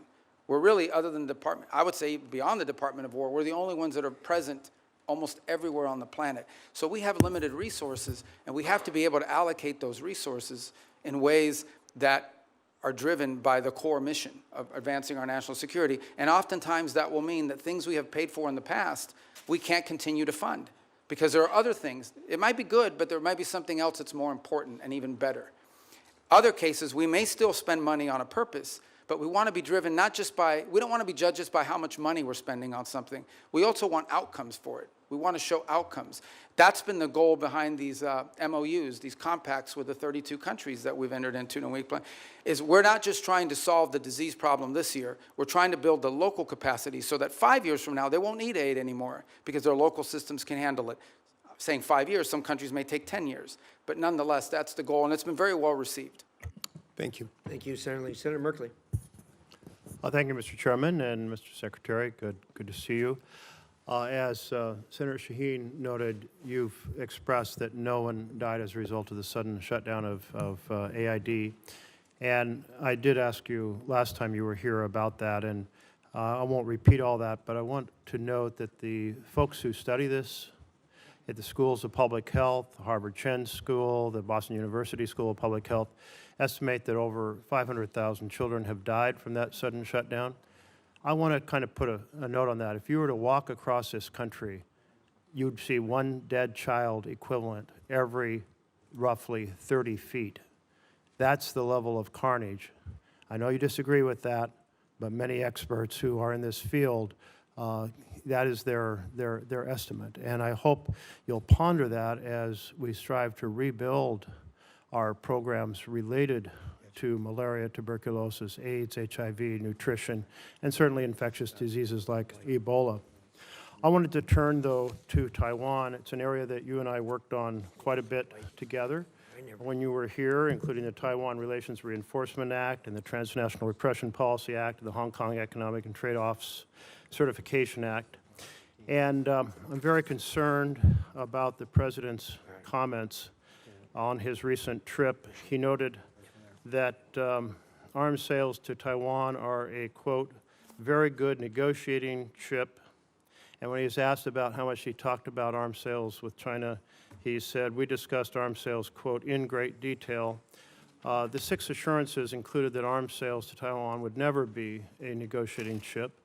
My concern is that the President now has kind of accentuated the arms sales by not approving, not putting the stamp of approval and completing the arms sale that Congress has already funded. That this sets a stage for China to very much proceed to pursue more aggressively their effort to incorporate Taiwan into the broader framework of China, including extinguishing Taiwan's democracy. So I'd just like to hear your thoughts. Hopefully there's a path here that will re-accentuate our support for Taiwan's democracy. Thank you. That's an important question. So let me first say on Taiwan, and I think I made this point myself, either on the trip in China or thereafter when we returned. There's been no change to U.S. policy towards Taiwan. I think there's, obviously the Chinese side would like to see a change in the verbiage, but no change has been made in that regard. The second point I would make is, I believe in December, I know in December of this year, we did approve an arms sales, I think $11 billion. I think it's the single largest arms sale ever. It was a huge sale to Taiwan. This was just last December. I think it's more than the totality of the 4 years under the Biden administration. And I would recall that there were a 6-year period of time under the Obama administration where there were no sales to Taiwan. There is a second pending sale, which I think is the one you're referring to. It's the $14 billion one, and that remains under review. And but we just did one in December. So I don't think it's, and I'm not saying you're saying this, but I don't think it's fair to say that the U.S. is not providing it. We just had a massive arms sales, and it was so big and so noticeable that the Chinese became very aggressive about it in some of the incursions they undertook as a result of it. And as I said, it was more in one sale than we did in the entirety of the Biden administration, if I'm correct, and I think I am on that point. So, but the most important thing to understand is we want to see the status quo preserved as is at this moment. That's our policy. That's what we've said. That's what we continue to say. It's a very, as you know, a very delicate relationship to balance. But our policy on Taiwan has not changed, and it did not change on this trip. Another issue that you and I worked on was the Uyghur Forced Labor Prevention Act. And it's really been the most effective strategy for saying that products produced by slave labor will not be admitted into the United States. And we've turned down a lot of products from China, but then they're transshipped, often just into Canada. It would be a far more effective policy if Mexico, Canada, and Europe were to join us. Is that an objective you can pursue in your role? It is, and as you said, it's an enforcement challenge. I think the initial enforcement was easier because it was more straightforward. I think the transshipment issue makes it harder because it requires more paperwork, more due diligence, and frankly, in many cases, some of it is obscured. But I want to make this point. There's clearly a humanitarian aspect to it. There's clearly a humane aspect to forced labor, which is horrifying. separate but related, there's an economic aspect to it. It is also, I mean, unfair competition for our companies to have to compete against someone who has free labor, basically compelled and forced labor. So we've made the argument on two fronts. Not just is this immoral, but it is and horrific, but it's also an enormous economic disadvantage, not just for us, but for companies all over the world. As you can imagine, depending on the country, some are more willing to lean in on these issues than others. I think just yesterday, last week, the foreign minister of China was visiting Canada, and where they sort of announced, or at least put out the prospect of how Canada can export more to China next year. That was the carrot. What we don't know in those, and I'm not blaming Canada, I'm just saying in general, they do this all over the world. There's a stick associated with it. And I would imagine that China's putting, I know that they put tremendous amount of pressures on countries around the world not to comply with restrictions like the ones we put. I agree, if we got Canada and Mexico to agree, given our current trade arrangements, it would make it far more effective. To date, we have not been successful at convincing them that they should do that because, among other things, I think they fear retribution. But we certainly will continue to raise it because we think it harms them. Senator Barrasso. Thanks, Mr. Chairman. Mr. Secretary, great to see you again. You opened by talking about American leadership and American interests. And later this month, the G7 is going to be meeting in France, and then next month, NATO meeting in Turkey. Just overview, what are the priorities you're going to go into those meetings with? G7? G7 and NATO, yeah, coming up next month. In this. Yeah. Well, NATO will be a fun meeting. Let's start with the G7 one. The G7 forum this year has largely been focused, obviously, because of the Straits. So when I went to the foreign ministers meeting in March, a lot of the conversations in April were about the Straits. And the one point we've made is, and what's interesting is a lot of the countries involved there, even though it's not a military forum per se, the UK and France are members of it, they've put together this initiative, which they say they will send minesweepers and escort ships, but they will do so once hostilities is ended. It's kind of a catch-22. On the one hand, I mean, why do you need naval escorts if no one's shooting at the ships? That said, I don't diminish the utility of it because I would imagine the first few ships that go through are going to like to be escorted. So I think that's going to be a key feature of that conversation. I think there's a shared interest in all these countries on rare earth minerals and supply chains generally. I think there is a growing global consensus, and we had a great, maybe a few of you had attended part of it, we had a great ministerial here earlier this year on rare earths and supply chains that brought in dozens of countries, and all the G7 countries were represented at it. And so I think that's going to be a feature here is how do we diversify the global supply chain on anything from rare earths to pharmaceuticals? There's growing consensus, so I think that point will be quite dominant. And then given the makeup of who's in the G7, the Russia-Ukraine conflict will always come up because obviously it directly impacts at least 3 or 4 of those members who are on the continent. So we will also, and I don't recall exactly who the French have invited, but in addition to the G7, they'll always invite 2 or 3 other countries to attend.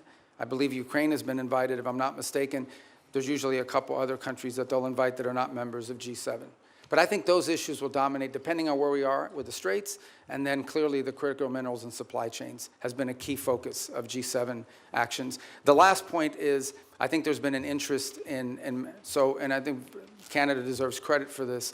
The Canadians have really taken a lead, and we've been very supportive of this, in highlighting places like Haiti. And as a result of these G7 meetings, we've actually had a number of countries in the G7, including Japan, step up and contribute to the effort there.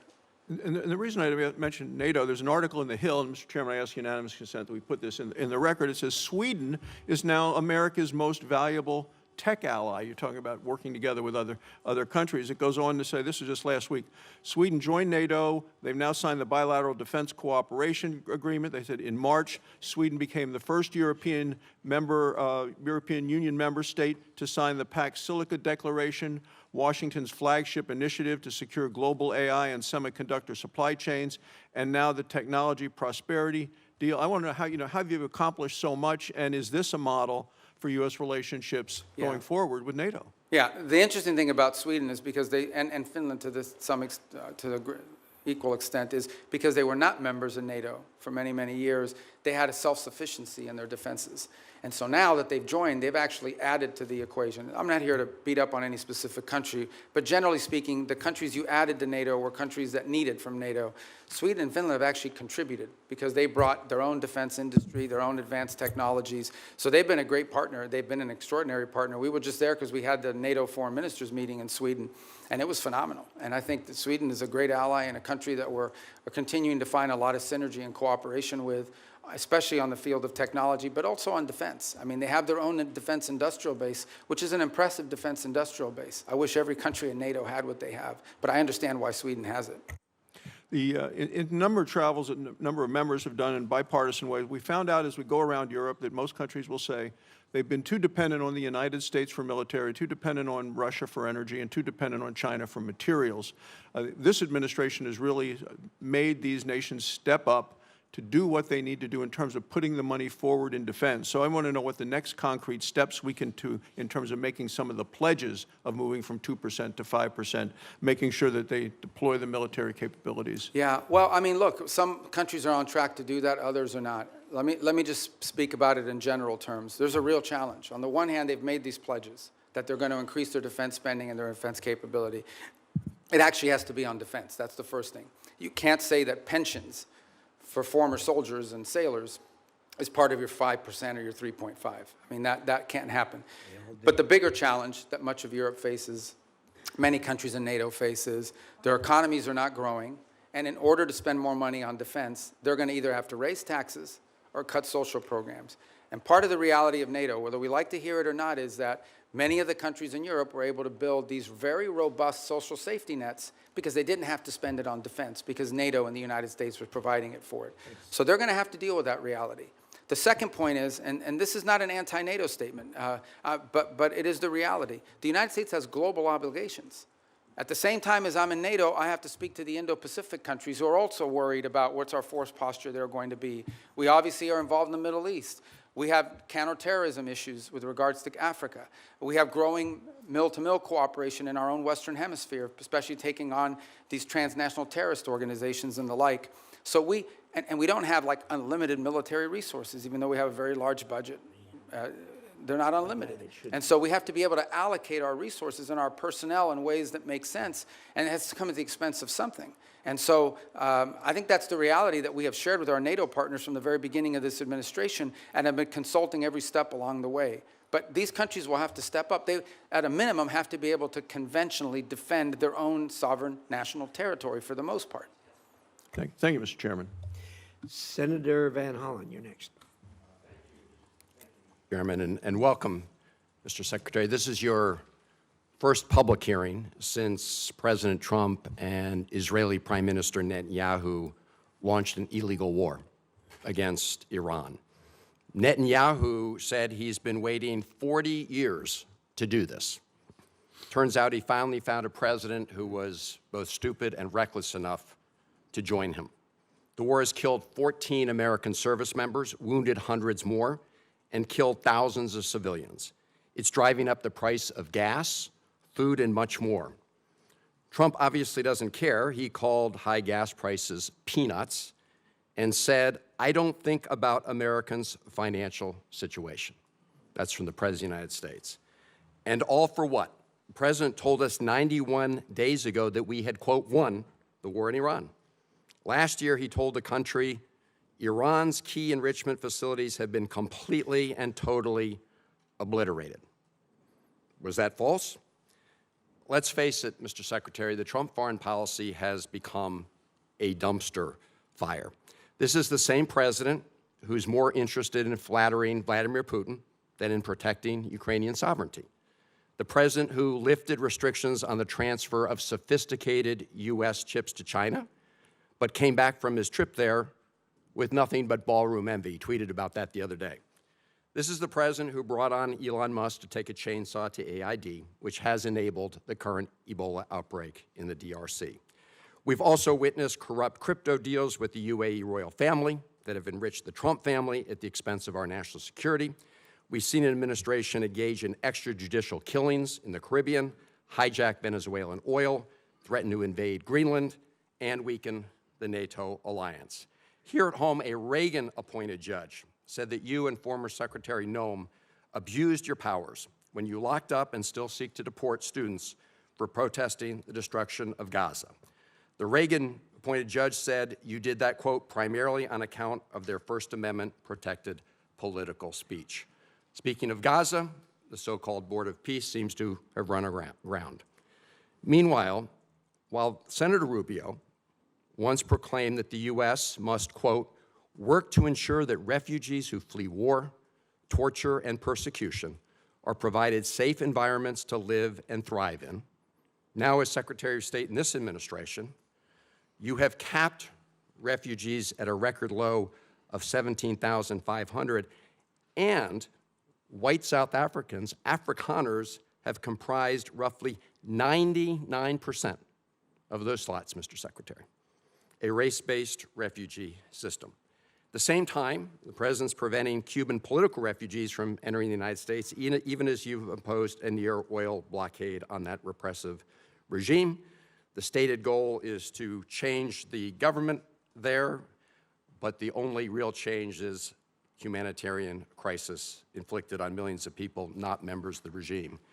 And in that regard, Mr. Secretary, I have a question for you regarding the designation of Cuba as a state sponsor of terrorism. On the very first week, at least, of this administration, the administration reinstated that. And in a recent January 26 EO, you made statements suggesting connections to Hezbollah and Hamas.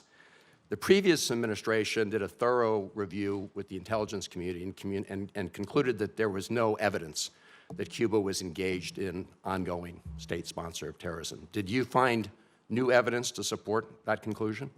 Well, first of all, let me just say that's your question, but you made this long statement of which I disagree with most of it. We won't have time to address every point that you made. So let's stick to Cuba specific, because that's the question that you asked. Cuba has sponsored terrorism, and it's been supported groups. For example, virtually every left-wing, radical, violent terrorist group in the Western Hemisphere has at some point relied on support from Cuba. The ELN, the FARC dissidents, including them, have been involved there. We also know, for example, that Cuba continues to host a pretty substantial collection intelligence sites on behalf of the Chinese and the Russians. But you look at the region and you look at all of these leftist Marxist terrorist organizations, all of them, in many cases, got their seed money from the Cubans. Mr. Secretary, if I can move on. I noticed you did not answer my question, because my question specifically related to whether there was new evidence to support that conclusion. I can just tell you— Why would I need new evidence? Because you're claiming that they're a state sponsor of terrorism, suggesting they're ongoingly involved in that. My final question to you, Mr. Secretary, relates to the Al-Aqsa Mosque complex. There have been reports that the United States is working with Israel to take away the Kingdom of Jordan's custodianship over the Al-Aqsa Mosque complex in East Jerusalem. Can you confirm today that there's no— I'm not even aware of those reports. There are reports, so I was hoping you could confirm. Is that like a media report, or? There have been several media reports. Yes. Well, you know the media is always accurate. No, they're not, and that's why I'm getting— Yeah, no, I've never even So heard that. if That's you the could first just— time I even hear anybody discuss that. All right, well, I'm glad to hear that, Mr. Secretary. But we have a great relationship with Jordan, you know, and we're very helpful. So I've just never heard that before. You should— I don't know what article you're referring to. Just give it to me. I'll look at it. I'm happy to. Is it a credible website? or? I'm glad to hear you say, Mr. Secretary, there's no truth to it. I've never heard that discussed by Thank you. anybody. You're up next. Oops, I'm sorry. Senator Daines was here earlier. I apologize, Senator. Senator Daines. Chairman, thank you. Ranking Member Shaheen, good to see you as well. One of the underreported successes for your diplomacy and this administration is what's happened to the peace agreement, a landmark agreement between Armenia and Azerbaijan. I know, Mr. Secretary, you just were in the region most recently. A major step forward for a region long beset by conflict, nearly 40 years of a hot war. And through your leadership and President Trump's leadership, you've brought true peace to an area of the world sandwiched in between Russia and Iran. It was creative thinking that led to the establishment of the Trump route for international peace and prosperity as a solution to some of the stickier issues in that negotiation. The program promises to be a boon, not only for Armenia and Azerbaijan, but also many neighboring countries. As Brzezinski once said, talking on the global chessboard, his book, that Central Asia is the wine bottle, and Azerbaijan's the cork. You uncork the wine bottle, suddenly you've got oil and gas and critical minerals flowing back towards the West instead of to Russia, to China, and to Iran. Mr. Secretary, can you tell us a little bit about how you plan to implement the TRIP framework agreements and deliver major economic benefit to both the United States in a very historically troubled region? Thanks. Actually, as you said, I was there last week. What was it, Tuesday maybe? We signed the TRIP agreement between the U.S. and Armenia, and this is, you described it as a corridor, which I know it's the anchor of a peace agreement with Armenia and Azerbaijan, and that's critical, but it's much more than just the anchor of a peace agreement. It really has the opportunity to revolutionize Armenia's strategic location and become a central hub for trade in the region. It solves the issue of access that Azerbaijan cared about, and it was an irritant in their relationship, but it does much more than that. It has the ability to transform the Armenian economy in a very powerful way. Here's the other thing that it's done. You know, for a long period of time, our relations with Armenia were quite stagnant, and in many cases, I would argue, almost non-existent. It has also reinvigorated that relationship between our two countries and allow us to explore opportunities in all sorts of other fields. So we're involved in that very heavily now. We literally just signed the agreement, and it will allow us to drive and hopefully incentivize U.S. private sector investment in this corridor to the benefit of American companies and American interests, but also to the benefit of Armenia, Azerbaijan, and other regional countries. I would also argue, by the way, and just to point out, and I don't mean this again, I think this is pretty well understood in the open source reporting, the Russians are less than happy about our engagement there.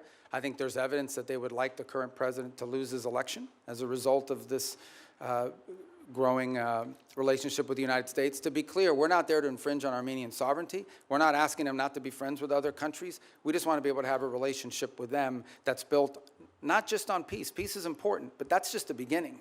It's the economic opportunities that it provides.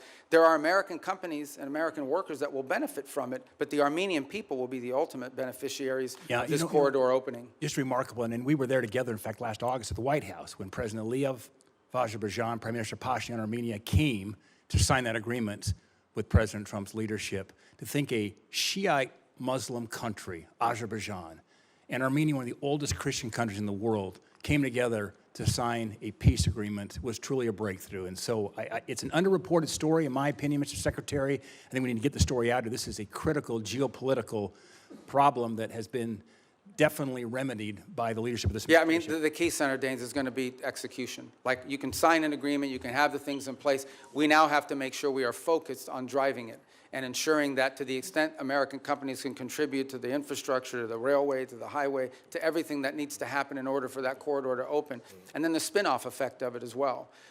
We don't need to dominate it. We're not asking for an American monopoly economic, but we do want our companies to get a fair shake in there.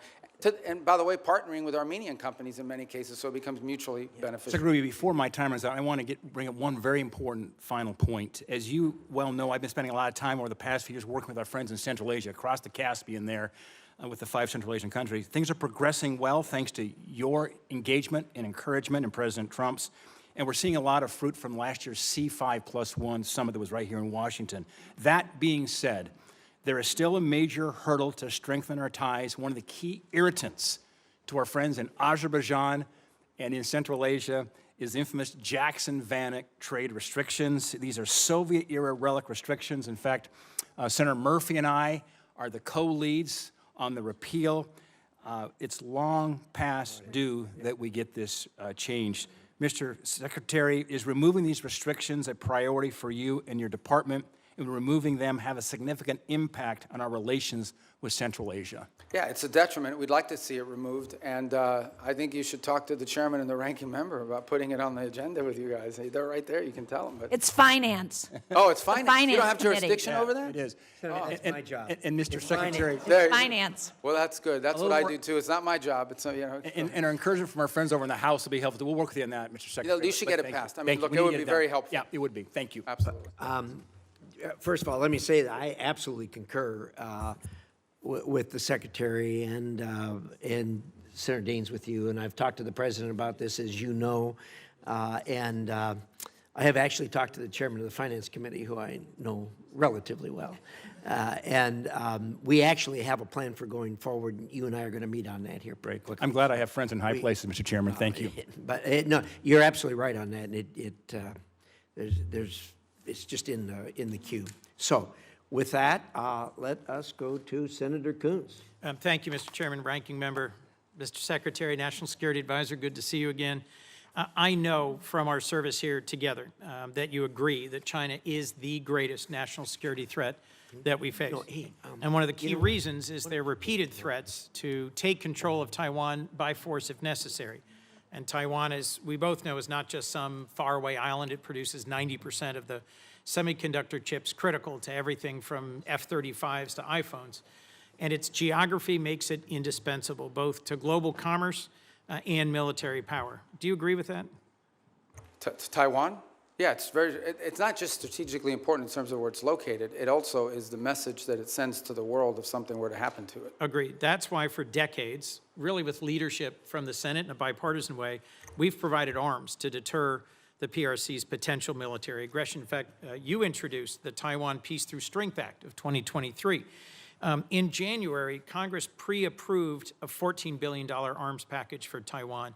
It's been 6 months. We haven't received a notification. Have you advised President Trump to proceed with this? Yeah, it's under, but I don't know if you were here a moment ago when I discussed, we just did $11 billion in December, which was, I think, the largest sale in history. It's certainly, I think it was more than the cumulative amount under the Biden administration.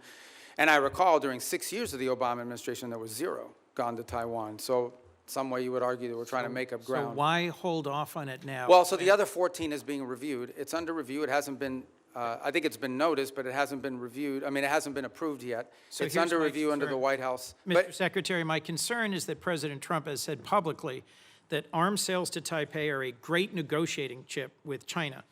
And my concern at a time when the PRC has been far more aggressive than they were in previous years, centerline crossing, circumnavigation of Australia, aiding Iran and Russia in their war goals and aims, frankly, literally helping Iranians target U.S. service members. I respect the importance of our having an open negotiation and relationship with the PRC, but in the meetings you were in Beijing, did the president offer to condition arms sales to Taiwan in order to placate Xi Jinping? Well, look, I'm not going to discuss what was the president's words in a meeting and not. Suffice it to say that, you know, that specific question you just asked, that's not the context in which the president has raised this in the past. When the president says it's a great negotiating thing, what he's really saying is it's because China, as you can imagine, always mentions this. Like, this is a top priority for them. They are constantly talking about Taiwan arms sales. But that in no way is what is holding up our decision-making or the White House's decision-making. It is something the president will have to decide on the timing of when and how that is executed on. It's been approved by Congress. It's been noticed. The money's available. And as I said, we are just coming off the heels of a very large sale in December of last year. So there are a variety of reasons why these things don't happen immediately. Well, I'll just assert, Mr. Secretary, that there is more reason than ever for the administration with congressional support to continue providing robust military capacity to Taiwan, given that the PRC is more and more regionally aggressive. You also introduced and passed legislation in 23 prohibiting any president from unilaterally withdrawing from NATO. I assume this was because you recognize that our alliances are a key advantage against Russia, against China, against other adversaries. Do you still consider Article 5 an unconditional commitment? Yeah, so let me address that holistically, if it's okay, because I think we have time to do it. First of all, you're right. I have, throughout my entire career in the Senate, and through much of my time now in this administration, been a supporter of NATO. I see its utility. The key, and I'm just being honest with you when we talk about this, one of the key arguments that I would always use on behalf of NATO is the fact that it allows us basing rights that we could use in a contingency operation in a time of conflict, in a time of need, that we just have had. So when you have countries in this alliance, because understand, at the end of the day, we are providing basically the defense backbone of an entire continent of rich countries. These are not poor countries. These are rich countries. And the utility of NATO for us is that it provides these basing rights. Now we are living in a world in which some of these countries, I point to Spain as an example, openly brag about how they've denied us the use of these bases.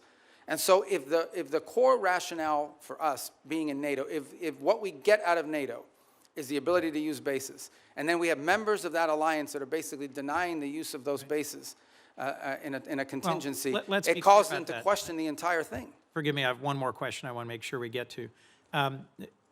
Is it not true that some of the challenges in our NATO relations have only come after President Trump threatened to seize territory from a trusted and reliable and No, I don't think contributing that's partner? fair. Yeah, I don't think that's fair. I think he publicly said both. I know, that but I don't he would use think- tariffs to coerce Denmark into giving up Greenland. Yeah, but just to tell you, look, if you go back and study the history of it, NATO tensions and debates within U.S. or whether we should be in NATO, in the 1970s, it was the reverse. It was the administration trying to stay in NATO and Congress trying to get us out. Yes. I happened to see a speech, they were playing it after he passed away on C-SPAN, Jesse Jackson at the 1988 Democratic Convention calling for the United States to get out of NATO. I So was these there. debates over NATO, you were at As that? was Joe Biden. Oh. And Joe Biden didn't support that position then, and I know. don't support that position now. But Let my me move point to is a that last these debates question, about Mr. NATO have been Secretary. ongoing for a long time. There's about 1,100 vetted Afghan allies being held at Camp As-Salih in Qatar.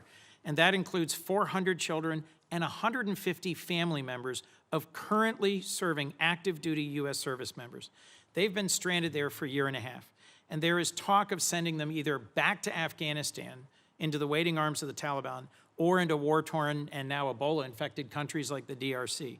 And these are people who they or their immediate family members served alongside U.S. soldiers at great risk. Can you commit to working with me and others in this body to support the relocation of these vetted individuals to the United States, especially those who are family members of currently serving U.S. soldiers? Yeah, I can't, first of all, as you know, we're under an executive order now after the National Guard attack here, and so that happened last year. So we can't admit any Afghans at this point into the country. That said, you just pointed to them being sent back to Afghanistan. Our goal, we've worked on this, and we'll work with you on it, Please. is we have talked to multiple countries. Now, I don't know of any single country that's going to take 1,000 people, but we've talked to multiple countries about taking several hundred of these people and allowing them to move to a safe location. As you know, we are operating under not just those restrictions, but broader restrictions about immigration into the United States after 25 million people entered this country illegally over a 4-year period leading up to this administration. president just but I'll work raised- with you to find the right places for them to go. We want that to happen.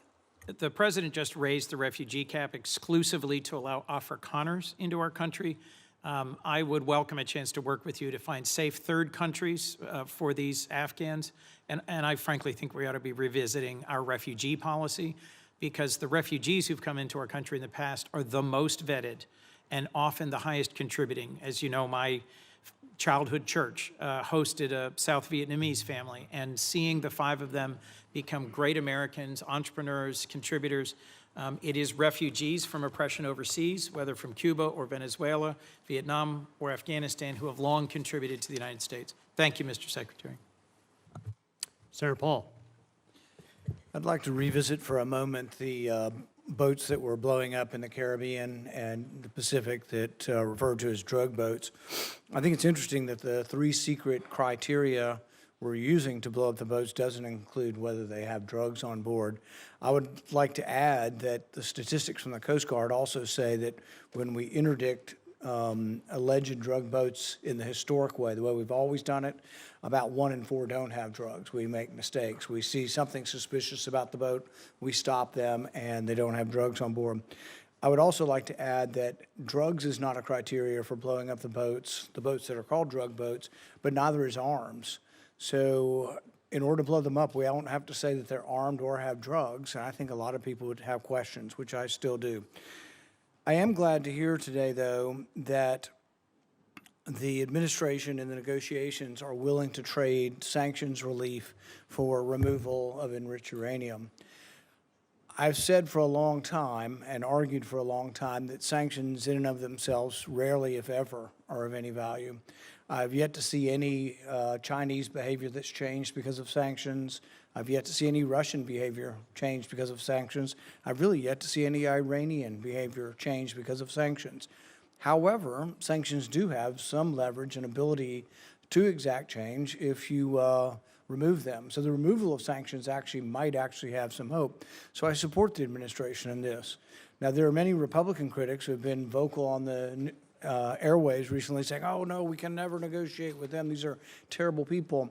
Well, you don't really negotiate with really friendly, good people. You know, in a time of war, you're going to have to negotiate with an adversary. So I do commend and supportive of the idea of this. And the other thing is it's very verifiable. You don't have to wait for verification. You could say the trade sanctions end as soon as we get the 440 kilograms of enriched uranium. Now, it has to be dug, I guess, some of it from under a mountain of rubble, but at the same time, be very verifiable. But what I would argue and what I would advise is that you really, you know, why not offer everything? Offer all of the relief of virtually all of the sanctions if you get it. Now, you can wait if that's what you want, is the enriched uranium out and a promise. Now, the rabid hawks will argue, well, we're not going to negotiate with terrorists. We're not going to negotiate with bad people. Then they'll continue to have enriched uranium, and they'll continue to enrich uranium. So I do think that the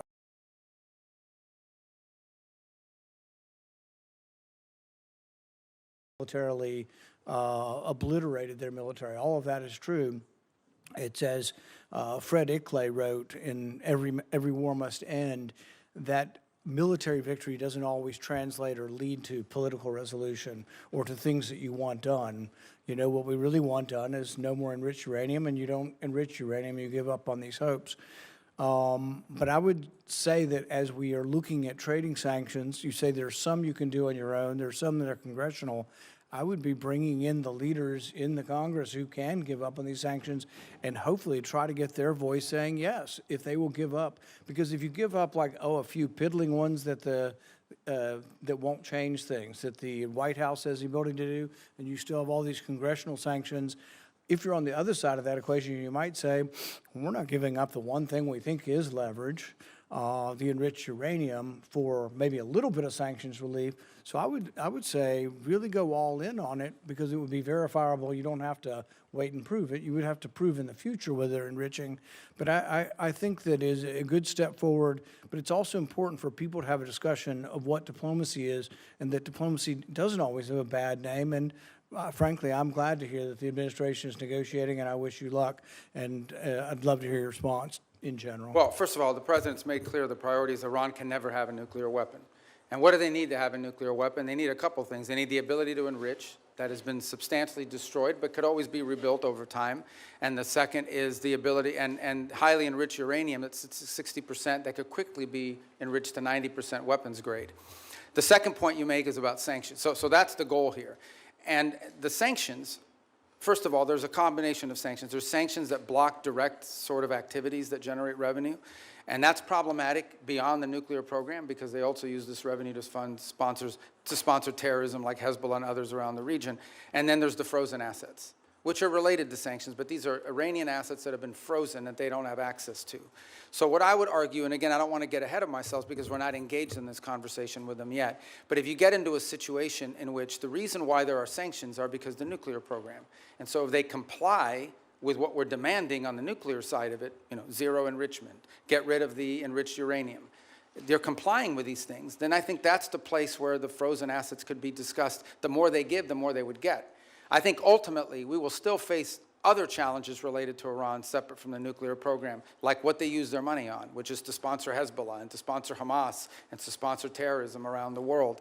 But on the nuclear question, which was the president's been focused on now, no nuclear weapon program, the sanctions that are directly related to the nuclear program, the more they give, theoretically, the more they should be willing to get. What they're not going to get it as a down payment. They're not going to get it as a signing bonus. And I would also point out that negotiations on nuclear matters are highly complex, highly technical. And so it will take some time to work through that, as is sanctions, by the way, highly technical, and in many cases multifaceted. There are UN sanctions, there are US sanctions, there are US congressional sanctions. So there's a lot to unravel there. Is benefit from the idea of trading sanctions relief for activity. And if you don't ever trade them, if you just have them on the book, then I think they're of little value in changing behavior. Thank you. Senator Booker. Thank you very much. Mr. Secretary, you and I talked a lot about Africa, and I raised concerns about a lot of the cuts. We're seeing globally an increase in tuberculosis, an increase in malaria cases. We see a continued ongoing on the continent HIV crisis. And the United States has pulled back from a lot of its investments in those areas. Now with the crisis with Ebola, we see that the challenges that have been brought about as a result of our surveillance, early detection, and the like.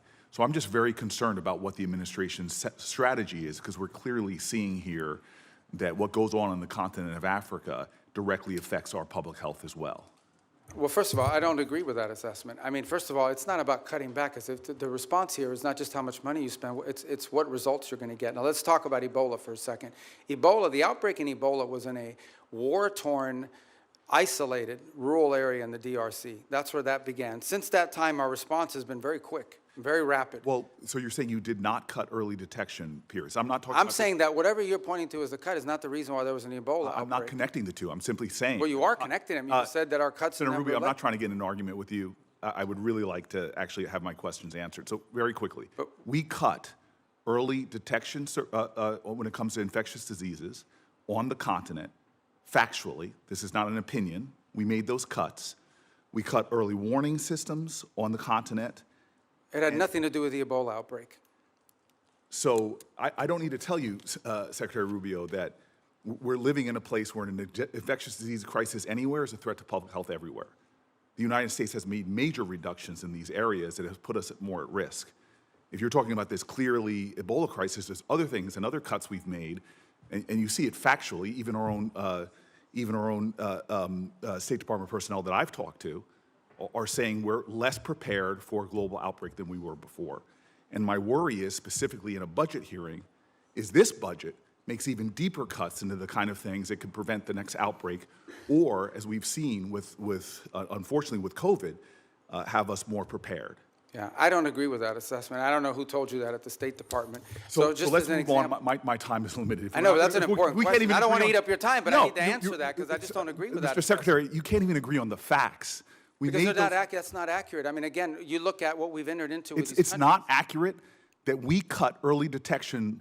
Because those have all been repurposed in different arrangements that we now have with these countries. As an example, when Well, we I would like, for the record, because we're not going to cover it in my short time, if you're telling me we are as prepared or more prepared before the Trump administration came in, I'd like to see the facts. I think when these reforms are finalized, which we're on the verge of doing, we're actually going to be better prepared. We are responding today faster, not just to humanitarian crisis, but to outbreaks than we were before. We are responding in some cases within 72 hours, are able to move funds to task, which you weren't able to do in the old system. And we're also building the capacity of Mr. these Secretary, nation states through Mr. these Secretary, compacts. may I please reclaim my time to shift gears? The Strait of Hormuz, I was listening to their conversations you had with some of my colleagues. We've now seen the strait closed for months, and you explained that we're going to see an opening of the strait, and ultimately the exchange we will get for that is, after that fact, we will release certain sanctions. Is that correct? No, that's not what I said. What I said was that if they open the straits, we will lift our blockade. The straits and the blockade are what are interrelated. And so for the nuclear program, in exchange for getting rid of the fiscal material out of country, I imagine, is what the highly enriched uranium, we would release sanctions. Is that correct? Well, it's not just that. It's also their enrichment activity. They would have to, they would have to make very severe and significant concessions on what they intend to enrich in the future. And already with the March relaxing of sanctions, allowing Iranians to sell oil to the Chinese, estimates have been between $10 and $50 billion they got from that relaxing of sanctions. How much money might we see in a deal in our relaxings of sanctions in order to get rid of the highly enriched uranium and stop their enrichment? Well, let me just tell you on that portion. The sanctions that were released on Iran were boats on the water. And so that oil was already out in the marketplace. It was sold at market rates, but the sanctions covered, and to the extent we've been able to enforce them, we have the revenues of those sales. So yeah, the Iranian oil was unsanctioned so that it could be sold, but the revenue would have to flow back to blocked accounts, which our sanctions were able to go after. We've also seized, I believe, 6 vessels in the Indo-Pacific that involved Iranian sanctioned oil on top of it. So that wasn't necessarily a trade. They didn't get $50 billion directly as a result of. They might have gotten some of it. They certainly didn't get the majority of it. They are now losing hundreds of millions of dollars a day in revenue because of the blockade. And the blockade exists because of what they're doing in the straits. Right, and I guess the conclusion I have, and my time's expired, is that the Strait of Hormuz was open before this unjustified war. We're now scrambling to try to find a way to get it back opened again. Not only is it causing economic havoc to our country and to residents all around this nation, families trying to make ends meet, but you see on top of that, the Iranians finding ways to leverage that, as we allowed them to do with the Chinese for tens of billions of dollars. And so my point is, before we even get to a nuclear negotiation, this regime is getting money to rebuild, purchase more drones, cause more havoc. And this is before we're even trying to get back to a But I point don't, where I apologize, I don't understand how they're getting this. What revenue are you referring to? well, there's two sources of revenue we're seeing. One is the revenue from the Chinese, that's factually documented. And number two, the revenue that you're proposing that they should receive by releasing all of their highly enriched uranium, as well as in making a commitment about their enrichment capacities. Okay, yeah. Hold on.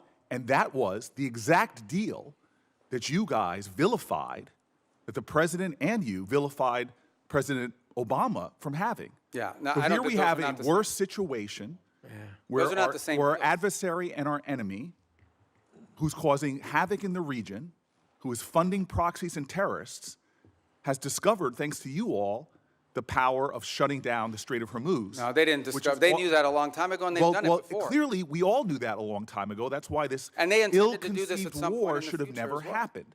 Yeah, but- you have but- made our adversary in a stronger negotiating position. We are the strongest nation on the planet Earth, and we're in a stalemate with Iran. And now we're begging to get back into a deal that you all We're not trashed begging. in the first place. There's no one begging. I don't know. Clearly, this is a Senator shameful- Booker, your time's up. But can Senator I just- Rubio, since he's I do gone want to over, you address can some of these points respond. because they go to the heart of the matter. No one's begging for anything here. The Iranians might be begging because their economy's losing hundreds of millions of dollars a day, that they are losing. Understand, Iran had street protests going on before all of this started. All of those factors, economic factors in Iran, are far worse today than they were 6 months ago when those protests were happening. They have hyperinflation, their currency's completely devalued, they're struggling to make payroll for their government workers. Iran is in a very serious situation, and if it was up to the political class there, and I understand everybody there is sort of radical in some way, but if it was up to the people that actually like go to elections and wear the suits and you see on TV, they'd probably make a deal tomorrow. It's the issue they're facing is that the supreme leader and the IRGC Corps are a little bit more immune from those pressures until they can be convinced otherwise, and I think that's the direction that they're moving in, because the reality, I don't know where you're getting this perception that Iran is stronger. Iran has no navy left. They've lost a substantial percentage of their defense industrial base. That Iran has lost a substantial percentage of their missile launchers, and their economy is far worse today, and I mean far worse today, than it was 6 to 9 months ago. And they are looking at hundreds of billions of dollars of reconstruction costs just to get to where they were 6 Mr. months Rubio, ago. you keep telling us how we're winning this war. The president keeps saying, Well, the war's over completely now. annihilated. The war is not over. And yet the American people see how we're losing at the pump and with their costs, and yet this thing still hasn't been resolved. Every day he tweets out, oh, we've obliterated them, we've annihilated them, they're going to surrender, but yet we still find ourselves spending billions of dollars a week Senator on Booker, a war abroad. you've gone way over, and I've been It would be very nice if we generous had on the time, hearings so. where people had Thank to you, be held Senator accountable. Booker. Senator Scott. All right. Secretary Rubio, so first off, do you think it's important to Americans that the Iranian regime doesn't have nuclear weapons and ability to destroy? I think it's important to the world. Yeah. The whole world. I mean, this question about the Straits is a great example. Imagine, the Straits gives them leverage. Imagine what nuclear weapons would give them leverage to do. At that point, they wouldn't even have to announce that we're controlling this. They would just say, we control the Straits. There's nothing you can do about it because our nuclear weapon will allow us to do it. You will have to pay us a toll for using an international waterway from now on, and you can't do anything to us militarily because we'll blow you up with a nuclear weapon. That is the leverage that they were trying to build. If they ever got a nuclear weapon, not only would they have a nuclear weapon, not only would they control the Straits, they would be able to act with impunity because you wouldn't be able to touch them. You wouldn't be able to do anything about them. I want to thank you for what you're doing. Let's talk about Latin America, which is, as you know, important to a lot of people in our state. So thanks for what you've done with both Venezuela and Cuba. Let's do Venezuela first. I think every Venezuelan I know is appreciative of what happened with Maduro. And I know you have a three-step process to get to democracy there. Can you talk about where you are? I mean, I know you've busted your butt to try to get Delcy Rodriguez to do the right thing. We still, unfortunately, have political prisoners not released. We still have oppression. So can you just talk about the process you're going through? Well, first of all, I remind everybody, what's today, the 2nd? So it's literally been 5 months. Right. Like, I know it seems like it was 10 years ago, but it's been 5 months. And I think Venezuela is in a better place today and in a better trajectory today than it was 5 months ago. Now, is it where it needs to be? Is it where it needs to ultimately wind up? The answer is, of course, no. Ultimately, in order to truly transition, they have to have multi-party, free and fair elections. But the conditions for free and fair elections are the following. First of all, you have to have a free and open media. And while you've seen independent journalists are now, for the first time, activated again, that has to exist. Political parties have to be given the space and time to organize. The National Electoral Council has to be reformed so that it has members in it that will actually accurately count the vote. You have to have certain conditions in place. I'm not telling you that's 5 years from now, but it's been 5 months, so I want to be relative to that. Here's what I can tell you. For the first time, certainly, since whenever, in the pre-Chavez era, maybe ever, and certainly since the post-Chavez era, the oil wealth of the country is not being stolen. The oil wealth of the country is going directly to pay government workers, buy medical equipment, audited by KPMG. That's a significant advance. That's not a permanent situation, but that's a very valuable one today. You have seen reforms. You have seen, for example, the infamous prison, El Acoide. It's been closed. You still have about 400 and something, what we determined to believe to be political prisoners, but you've had many others that have been released, including many high-profile ones. You've seen a systemic reform in individuals involved in their government, replaced by new people. Some we don't know well, others we know a little bit about, but certainly better than the people whose place they took before. You've seen a level of cooperation on a couple of topics that I actually can't even discuss in a setting like this, but be more than happy to talk to you about, any of you about, in the appropriate setting. And I think that's been a positive. By the way, you've seen the retrieval. The United States, with the full cooperation of the Venezuelans, went in and retrieved highly enriched uranium. They had highly enriched uranium in their country because of an old reactor program, not because of nuclear weapons or anything, and they wanted it out of their country.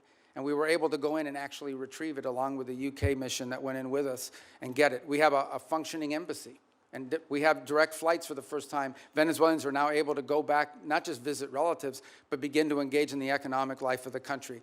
All of that is to say, it's been 5 months, there is a lot more to go.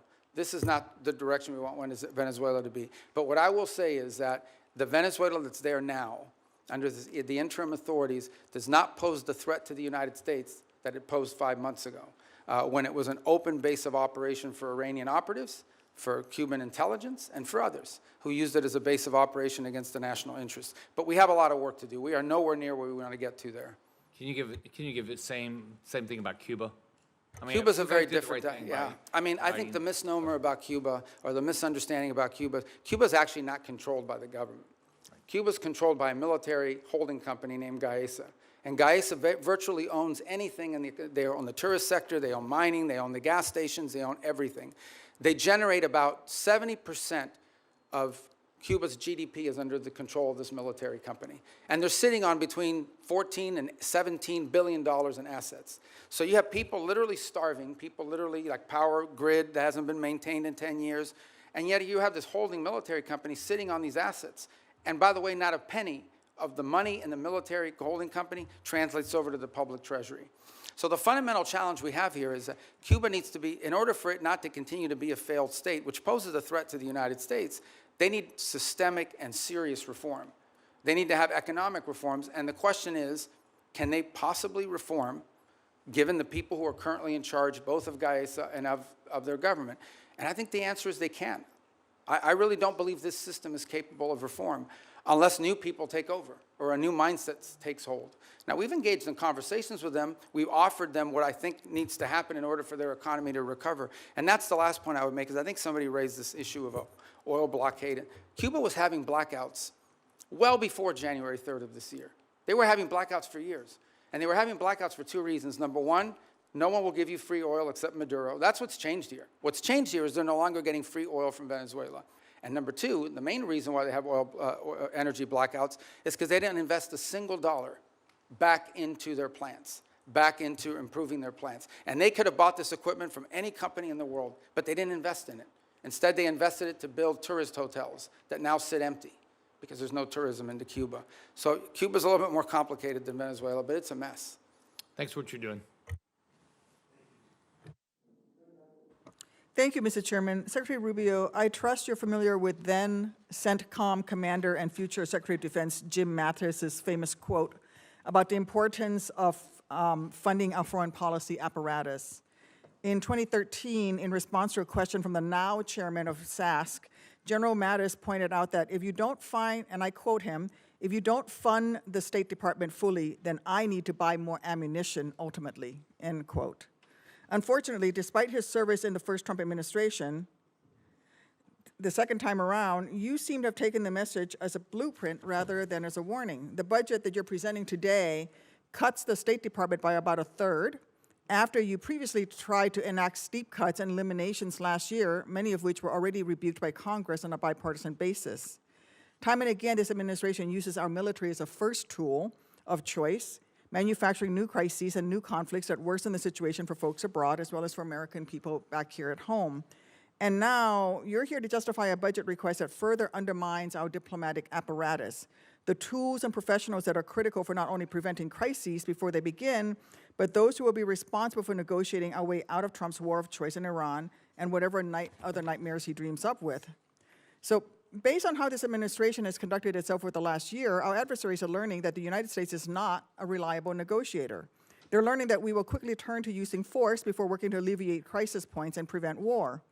I'm very concerned that that in turn increases the risk of our adversaries jumping to use force first, increasing risk to American citizens and American interests around the world. We saw that instinct for the military option in the Caribbean and in Venezuela. And now we're seeing threats of it in Cuba while we're still engaged in the Middle East, where President Trump is blowing a shocking amount of money and failing to uphold his solemn duty to put our service members at risk only for the most serious and imminent national security threats to American people. Mr. Secretary, you also wear the hat of a national security advisor. So with both that hat and as Secretary of State, do you agree that this administration has spent more on Trump's war in Iran than you are requesting today for this entire State Department budget request? Yeah, I can't speak to the Department of War would have to speak to you about the money and what they calculate are the costs. I can't give you an accurate answer on that because that's not the thing that I look at. I would think you would have some insight because you are our national security Well, advisor I've seen the also. testimony that Secretary Hegseth and others have conducted in front of their oversight committees, but I just can't. I don't want to give you an answer that's not accurate. Okay. So. Well, this week, let me put out some numbers that I have. This week, the cost of President Trump's illegal war of choice against Iran are likely to balloon past $35 billion by the rate from DOD's own May calculations, and surpass your FY 2027 budget request of $35.1 billion for the State Department and related programs. That's an astonishing figure, worth repeating. In just 14 weeks, President Trump will have blown through as much, if not more money in Iran than he thinks Congress should spend on U.S. diplomacy for the entirety of the next fiscal year. This administration's distorted priorities have unfortunately revealed some stark lessons for our allies and partners as well. The United States' use of force first will make them less secure as they'll be caught in the crossfire, left scrambling to protect themselves and their people. Mr. Secretary, do you agree that under Operation Epic Fury, our allies and partners in the region have expressed concern about their security and the threats that followed from this administration's uncoordinated actions? No, I think our allies in the region have been very cooperative, some obviously very aggressively cooperative, like the UAE as an example. Kuwait's been fantastic.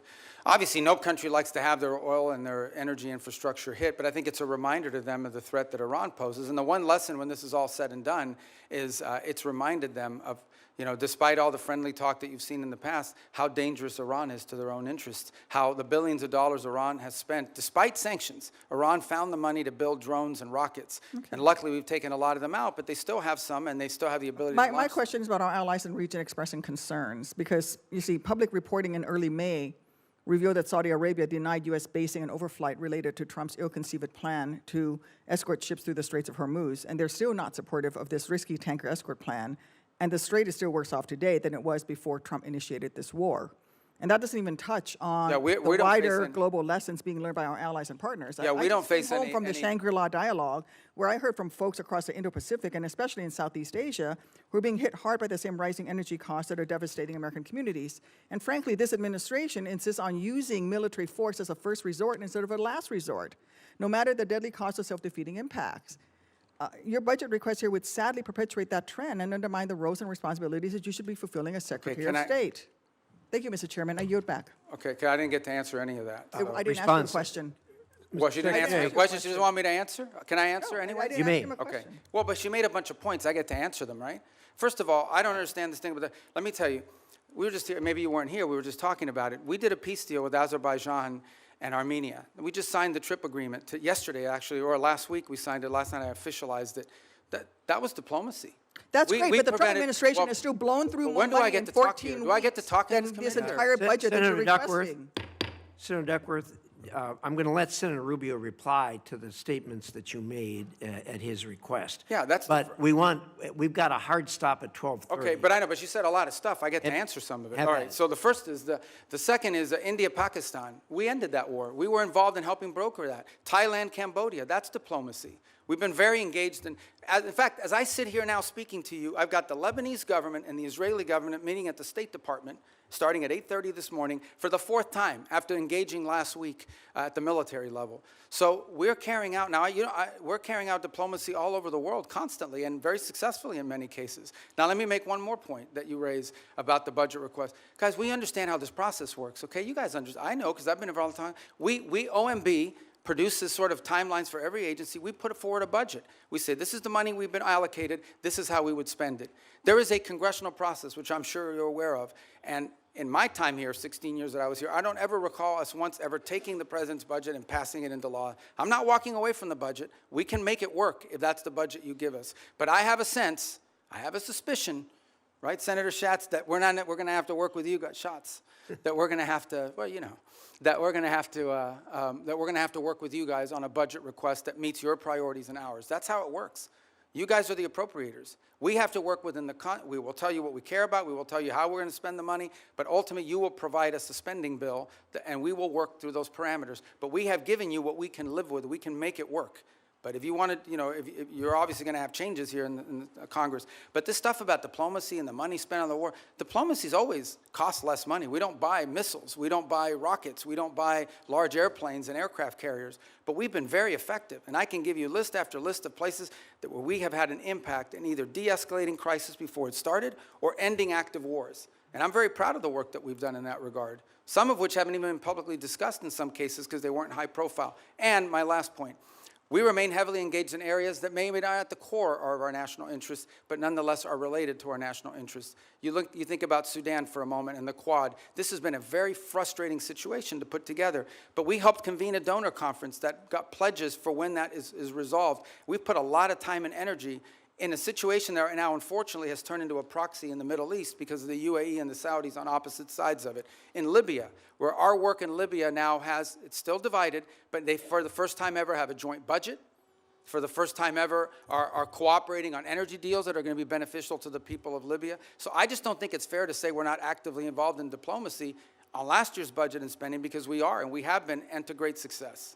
Thank you. Senator Curtis. Thank you, Mr. Chairman. Clock setter, thank you for resetting the clock.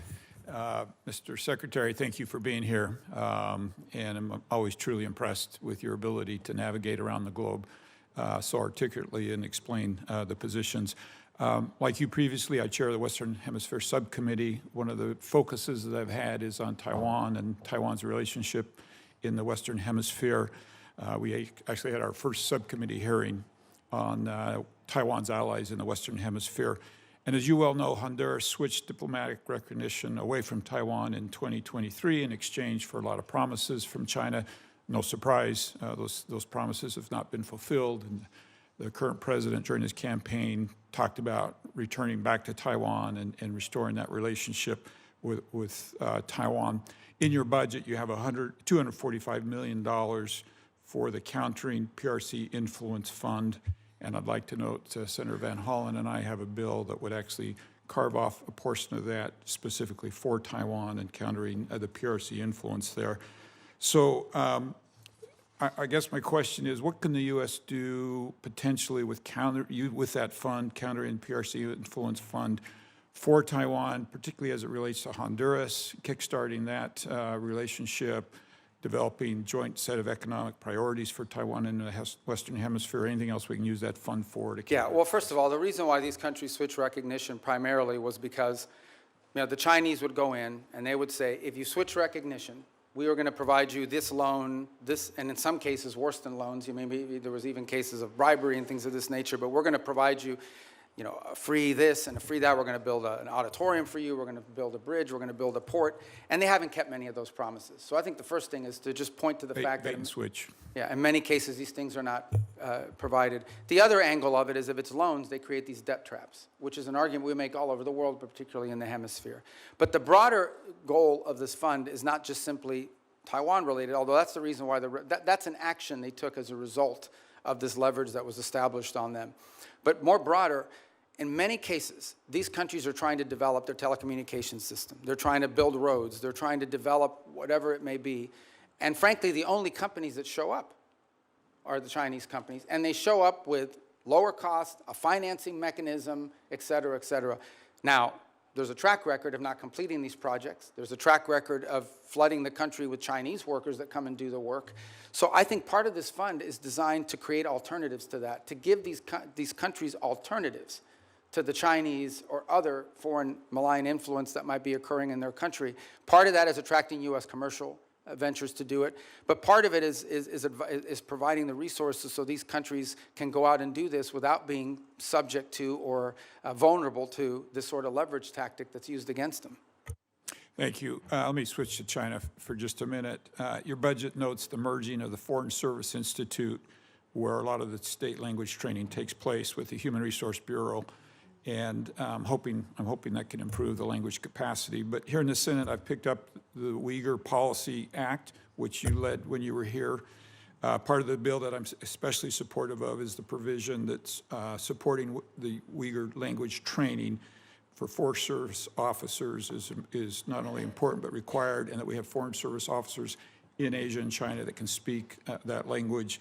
I think it's absolutely vital that our diplomats be able to understand the people in their own language as to the abuses that are going on there. Given your previous experience on this bill and the department's focus on the CCP's repression, do you still support this provision, and can you just speak to how important this is?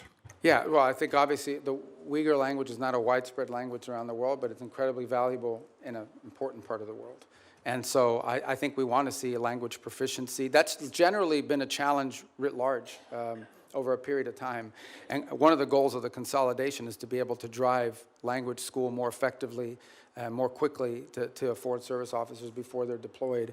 Obviously, proficiency in certain languages are very difficult. They take longer periods. Some languages are harder to learn than others, especially if the base of the language is, like, just to give an example, it's easy to learn Italian if you speak Spanish. It's much harder to learn Mandarin, and or the Uyghur language for that matter. So, but language is a priority for us. And it's one that, by the way, in our recruitment tools, is one of the things we also look for is whether potential candidates already bring an existing second or third language, which is a huge benefit. Yes, and just very quickly, you want to clarify, use this opportunity, the president had a tweet about speaking with Hezbollah yesterday. Do you want to clarify for people what happened and anything that you'd like? Well, we received communications via the Lebanese government and the speaker over there on behalf of Hezbollah as early as Sunday about that they would restrain from attacking Israeli territory if Israel did not take new strikes in Beirut. And so it came from Hezbollah, but through Lebanese authorities. I think that clarification is important. Thank you for being here today. I yield. Thank you. Senator Rosen. Thank you, Chairman Risch, Ranking Member Shaheen. Thank you, Secretary Rubio, for being here. Secretary Rubio, I applaud the administration for facilitating a ceasefire last year between Israel and Gaza that will keep Israel safe and from further Hamas attacks and the suffering of Palestinian civilians. But I have serious questions about transparency, about the funding for the so-called Board of Peace in light of recent reporting that suggests donor funds have been deposited into a private J.P. Morgan account with no independent transparency mechanisms in place. As a member of the Board of Peace, Executive Board, and Secretary of State, you should be in a position to provide us with some answers. And you, as a former senator, know our role here, trying to get answers. And my team's been asking for a contact with the Board of Peace for several months just to do our due diligence, but we've received no response. Can you tell me exactly who my team should be reaching out to, please? Well, I can now because the Board of Peace has finally hired some staff. It's going to be a very lean operation. They're working out of the Institute of Peace Building.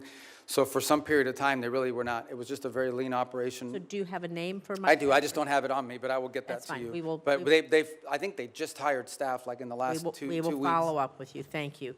I have a few other questions. Can you tell me how much money is in the World Bank administered Board of Peace Fund? Do you have a? Don't have the answer because there's not U.S. dollars that have flowed. These are donor funds. So can you tell me how much money is in the J.P. Morgan account? Yeah, but again, those are not Who has U.S. the- government accounts. Those are Who has oversight? Well, that's the key here. That ultimately the oversight over the funds of the Board of Peace will be done, and especially when it comes to U.S. dollars, will be done by you in Congress. We have not committed those funds there yet, although we've made a pledge until they've stood up the Board of Peace administratively. Congress will have oversight ability. Thank you. Well, on the U.S. dollars. Of the U.S. dollars. Can the money in the J.P. Morgan account be used to compensate the president or his family or anyone directly? No one's talking connected about with doing the president? And you said you just hired some folks and it's going to be lean. About how many full-time personnel do you expect? I think they ultimately want to get up to 15 or 20 full-time. I think they've started at 5, And if so I'm is- not mistaken. is I the- could be wrong, but those are the numbers I recall. So is the $50 million in U.S. taxpayer money that your department wants to give to the Board of Peace, is that going to be used to cover this? But I think that 50 million was reversed. We ended up not doing that as a result of the way it was constructed. The Board of Peace is now built out as an international, non-governmental organization. We will follow up with you on that once you give us a contact after this. Thank you. So Secretary Rubio, during your confirmation and budget hearings last year, you committed to me you would support women and girls programming at the State Department. But under your leadership, you've terminated dozens of awards supporting women and girls. You shuttered the Office of Global Women's Issues, GWE. You fired the entire staff. You said repeatedly that regional bureaus will now be responsible for programs to support women and girls, but my staff has asked every single regional bureau if they have a plan to do this, and not a single bureau can provide me with an answer. And so, Secretary Rubio, I'm just so disappointed. I want to believe that, you know, you didn't lie to us, lie to me, and so I want to give you an opportunity to explain how women's issues have been integrated into the I don't know. bureaus. Do we have an outline? I don't know of the who's plan? telling you that at the regional bureaus, because that's not accurate. Now, some regional bureaus have a larger mandate on women's issues than So is others. As there you a- example, like in Europe, it's probably less intense Can you than tell in me Africa. who on your team we can reach out to then to find out? Because we're not getting, they're telling us they don't know. Well, the regional bureaus tell you they don't know? That's Not only correct. does every regional bureau have someone in charge of women's issues, or at least in charge of that portfolio, but most of our embassies, especially in some of these key So can- places, Can are we follow advocating up, this. and can I call you Yeah, and of have a course. conversation? Because somehow there's a Yeah, communication. because we didn't eliminate the program. We simply felt that there's a difference between the women's issues, for example, that you would face in Africa versus what you may be facing in some part of Could you name a single new Asia. program that you've stood up in the last, since the GWE office was closed? Do you know Well, of any? first of all, almost every single one of our programs that we do now, our humanitarian response to crisis, our food programs that we distributed, all of them have a women's component to it. So- Primarily because in these societies, Can we women are the follow up first with ones your team, affected. please, so we can get some clarification? 'Cause Yeah, we we'll haven't been follow able up, to and I'll do give that. you the right people. But each of these bureaus has someone, or more than one case, The more than last one person. here is, there is a International Women of Courage program. You and the First Lady have championed. Are you going to commit to maintaining that? The which one, I'm sorry? The Women of Courage program. You and the First Lady have championed that. Yeah, well, we had an award ceremony last year. So- I don't know if one is scheduled for this year yet. Thank you. With the remainder of my time, I'd like to remind the American people that as the Secretary of State, your main duty as America's chief diplomat is to maintain our relations with foreign nations.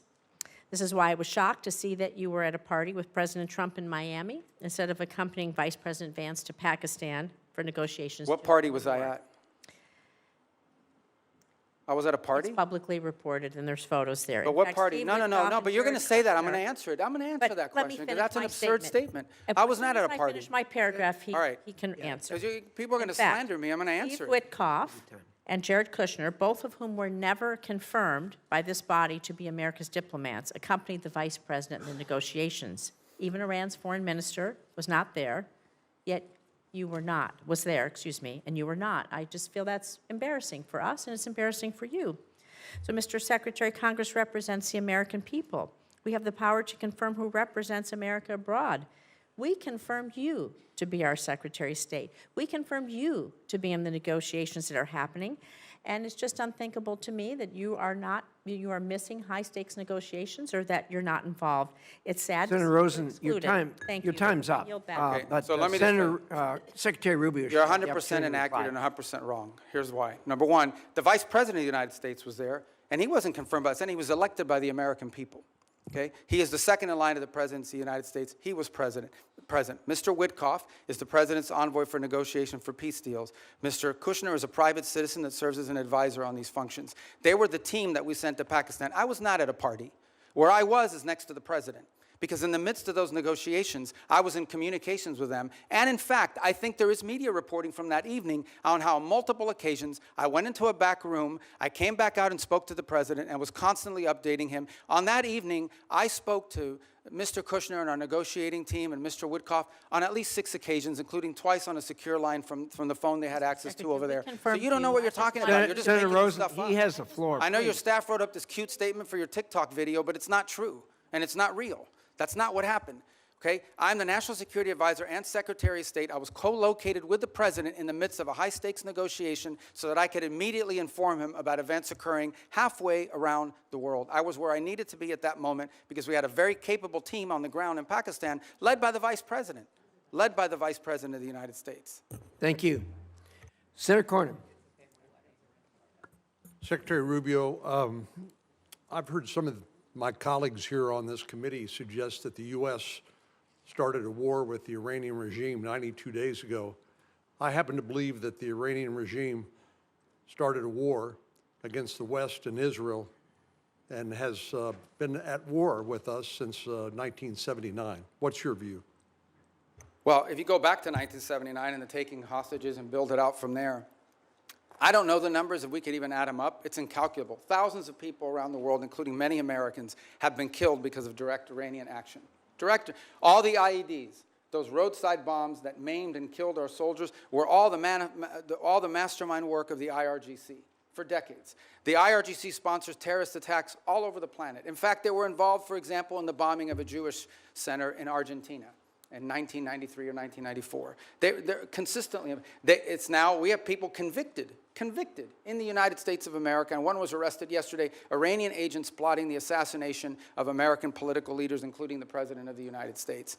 They've been waging nonstop, not to mention their massive sponsorship of Hamas, of Hezbollah, and all the activities those groups have undertaken. So you're absolutely right that the Iranian system has been waging war on the West. But why is anybody in the United States in specific for over 3 decades, but why is anyone surprised? They openly chant, death to America, death to Israel. They openly say Israel's the little Satan, but we're the big Satan.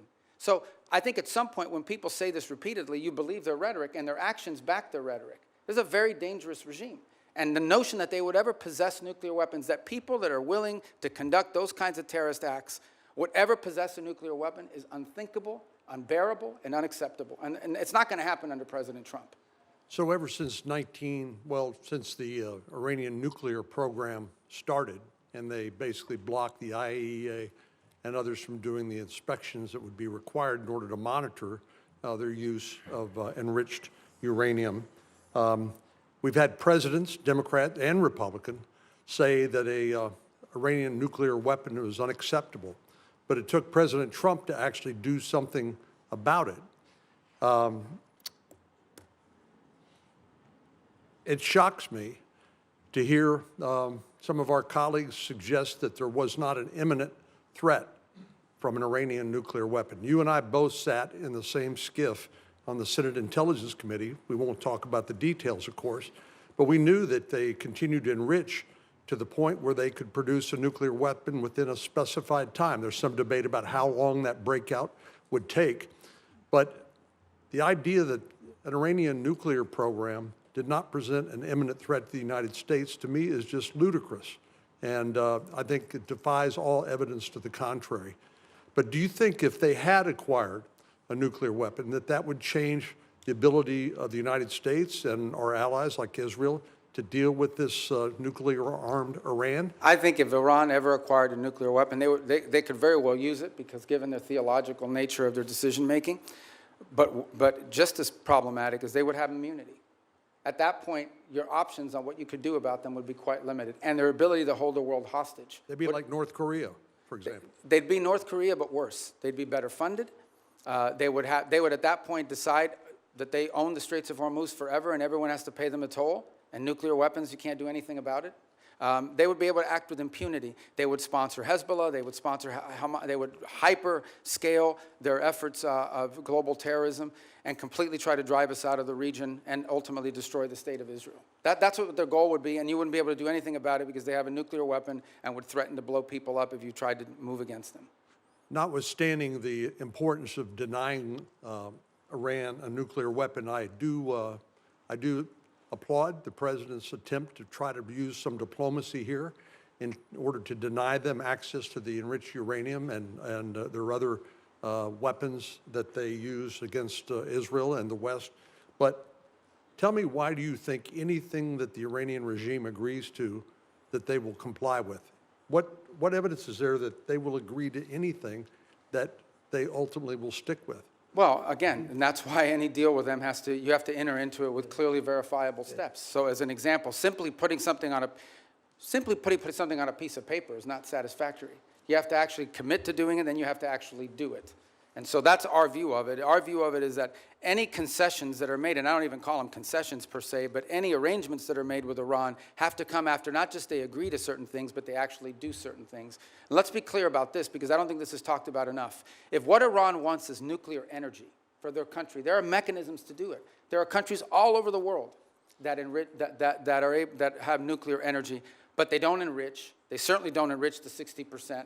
They don't do it hidden in a mountain, deep buried underground somewhere. If what they want is nuclear energy, they can have it. There are mechanisms for them. The problem with Iran is not that they want nuclear energy. The problem with Iran is that everything they do is consistent with the activities of a nation that seeks to develop a nuclear weapons capability. Thank you, Senator. Senator Schatz. Thank you, Chairman. Secretary, thank you for being here. Tomorrow, I'm going to have you in the Appropriations Committee, and we'll walk the list that we talked about a couple of weeks ago on a conference call, so I won't cover that. I want you to sort of answer the China watchers who saw that visit to China and saw that NVIDIA is now going to sell H200s. I understand that's not our highest technology, but it's better than what China has, and that's why people are worried. And that, I mean, it's pretty plain that the president violated one of the 6 assurances. I understand that the ambassador and you and others have sort of followed up to kind of smooth the edges, but I mean, it's pretty clear. He says, we discussed arms sales in great detail. It depends on China. It's a very good negotiating chip for us. So what do you say to China watchers who say they got some pretty good deliverables and we didn't get much? I don't see the trip. There were some deliverables, you know, the purchase of additional Boeing aircraft, which of course is beneficial to the Chinese as well, but helps our company, some of the agricultural concessions. But the trip was largely, for the most part, about the fact that the 2 largest, most powerful countries in the world have to have direct interaction with one another. And this was an opportunity to do it. He will reciprocate by visiting the United States later next year. Separate from that, and I don't know if you were here at the outset in my opening statement, or maybe it was in response to one of the questions, I think 2 things are clear. Number one is that we're entering into a period of strategic stability that I think serves the interests of both countries, because the last thing we want is a largely destabilizing event in the Indo-Pacific. But the second is that there are clear differences of priorities. There are clear irritants in that relationship that are longstanding and that are going to be long-term. Critical minerals dependencies, things of this nature. So it's one of those relationships that's going to require very deft diplomacy and mature decision-making. Sure, and this is why I like our engagement. Like, that makes sense to me, but it seems to me that if the main objective is to kind of touch gloves and initiate conversations, then why give away any of the things that they're already seeking in exchange for essentially nothing? I mean, you're basically saying it's better to talk than not to, it's better to engage than not to, it's better to be in a period of stability than not. I agree with all that. I just don't understand why we would want to sell them our second best chips, and why we would start to at least complicate the question of our assurances regarding Taiwan. I'm going to move over. We're going to stay in the Asia-Pacific region. The Marshalls, the Philippines, and Tuvalu have declared a national emergency on their energy situation. South Korea says its energy crisis is a war-like situation. you've been around a long time on this committee and now as secretary. It is always the case that something in the Middle East undermines our ability to project power in the Asia-Pacific region. But it's not just a question of opportunity cost and attentional challenges. Now we're talking about our allies in the Asia-Pacific region really taking it on the chin with energy costs because of the Strait of Hormuz. What do we say to them? Just hang in there? Yeah, no, a couple points. It's one of the steps that we've taken and some of the things that we've done around the world, whether it's the release of strategic reserves, whether it's not popular, but, we got questions about here earlier today, but making available for a limited period of time both Iranian oil on the water, though they don't enjoy the revenue of it, and some of the Russian oil on the water as well.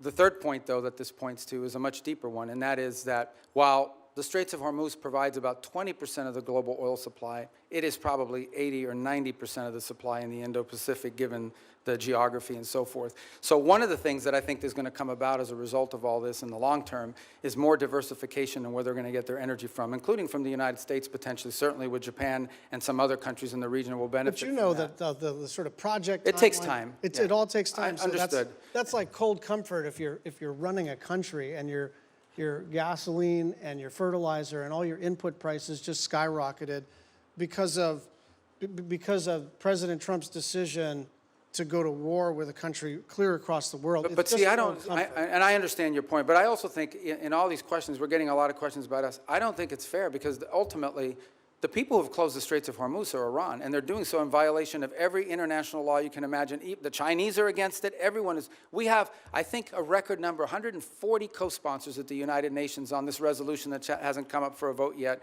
to condemn what they're doing and to reopen the Nobody's Straits. defending what Iran is doing. I think what we're saying is this was not just predictable, it was predicted. This was what everybody said. You don't have to be some expert in foreign policy. You don't need to get into a skiff. You could literally put this into an LLM and say, what'll happen if we take kinetic action against Iran? And the first thing that would pop out is, well, they'll probably close the Strait of Hormuz. So it's really shocking to me the degree to which this administration expresses shock that the thing that everybody said was going to happen ended up happening. But here's the point I would make on that, in that the reverse of that is, so that the alternative is to say, well, then we have to go ahead and let Iran develop a nuclear weapon or they'll close the Straits of Hormuz. I mean, at some point you have to take action on this situation, understanding there'll be a reaction to it, but it cannot be. Iran will always have the ability to threaten the Straits. You don't need much sophistication to, if you threaten commercial vessels and shooting them, they're going to stop moving. Dropping mines, by the way, it's not just Iran that can do it. The Houthis could do it in the Red Sea, and they're not nearly as large as Iran is. I think this is a more fundamental challenge, and that is, are we now forever limited doing it? Do we just have to let Iran go ahead and develop a nuclear weapon because of their threat to close the Straits of Hormuz? That's an untenable situation. Secretary Rubio, thank you. But I'll see him tomorrow, so don't worry. Yeah, okay, that's good. Tomorrow's a probe. I know we're supposed to have a hard stop at 12:30, but No, we'll do it. Senator Let's go. Cruz has been patient. I hope you'll give us Only because it's him. one We'll more do it. bite Let's of the go. apple. Thank you, Mr. Chairman. I will say, Mr. Secretary, since you left the Senate, I've been obliged to serve Cuban coffee in my meetings because you left me as the only Cuban American left behind. So come by if you want a cafecito. Let me start by saying that President Trump's decision to strike Iran was the most consequential decision of his second term as president. And I want to commend you, I want to commend the president and the entire administration on the extraordinary success we have seen. In less than 40 days, the United States has utterly and completely destroyed the military and nuclear infrastructure that the Iranian regime spent nearly 50 years building. Every day that passes increases American leverage. Iran is weaker, poorer, and more isolated than it's been in decades. The president has laid out 4 red lines for any resolution to this military conflict. Number 1, that there be zero enrichment by Iran. Number 2, that they hand over all of their enriched uranium. Number 3, that they stop funding terrorism worldwide. And number 4, that they open the Strait of Hormuz. I agree with all 4 of those red lines. Do you agree with those red lines, and how achievable do you believe they are in the coming weeks and months? Yeah, you stated the poor positions the president has taken accurately. And the entire administration is supportive of it because that's what we take our directives from the president. And personally, during my time in the Senate, these would be consistent with my thinking. I would only reverse it in the following order. The Straits of Hormuz, it would have to come first because what they're doing there is unlawful and illegal to begin with. That has to open immediately. And that has to open immediately in exchange, not for anything else other than us lifting the blockade. We have a blockade on Iranian oil leaving. And the reason why we have a blockade on Iranian oil leaving is because they closed the straits. If they open the straits, and by open the straits, understand what we're saying. It's saying you're not going to threaten to shoot at commercial vessels of civilians and create ecological disaster. That's what they're doing. It's unlawful, it's illegal, it's outrageous. Every country in the world condemns it. If they end that, we lift the blockade. Then we enter into the second phase, which is the nuclear question. On enrichment, they don't need to enrich. If what they want is a nuclear energy program, they can have one without enrichment. And it was somebody the other day, a few questions ago, I forgot who it was, said that what we're working on is similar to JCPOA. It is not. JCPOA would have expired this year.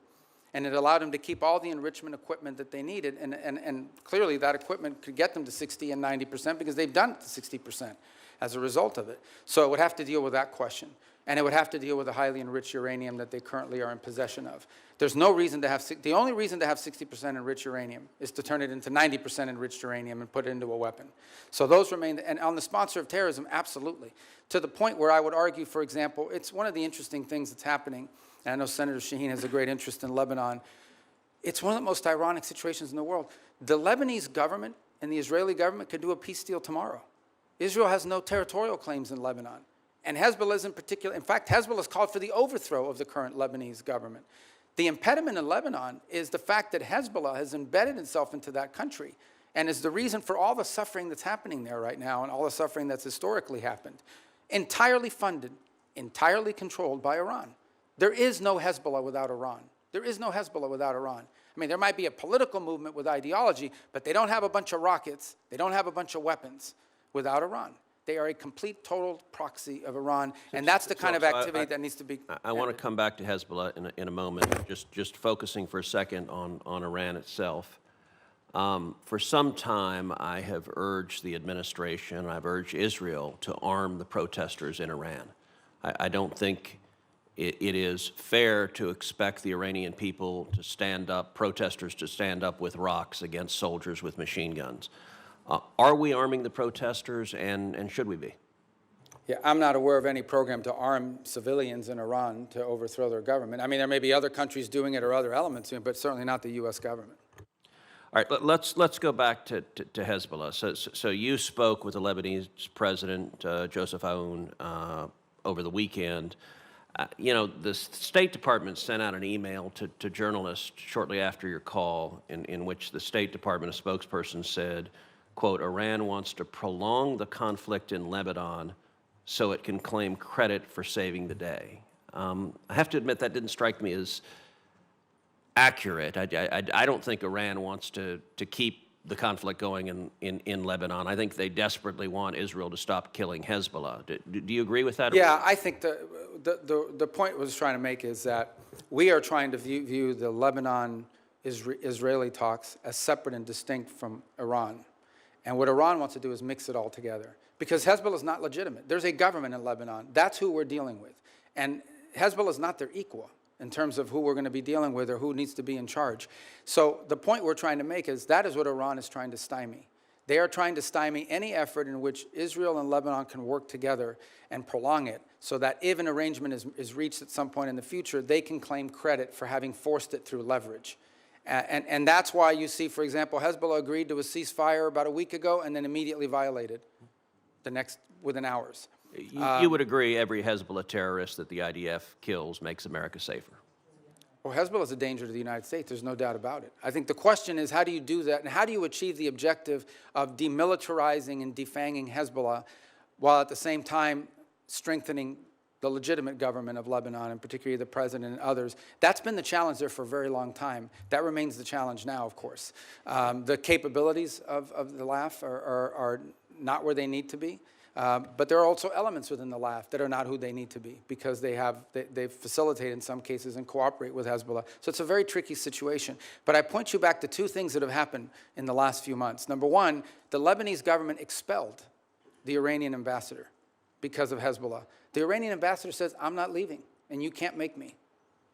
Okay, that's number one. The second thing that's happened is just a week ago, Hezbollah openly called, went on and said, they openly called for the overthrow of the Lebanese government. So no one here should be under any, Hezbollah is not just an enemy of Israel and an enemy of America. Hezbollah is an enemy of Lebanon and of the Lebanese people. Thank you. Thank you. Thank you, Senator Cruz. Senator Rubio, you've been very generous with your time. We appreciate that. For the information of the members, the record will remain open until the close of business tomorrow, June 3rd. With that, the committee is adjourned.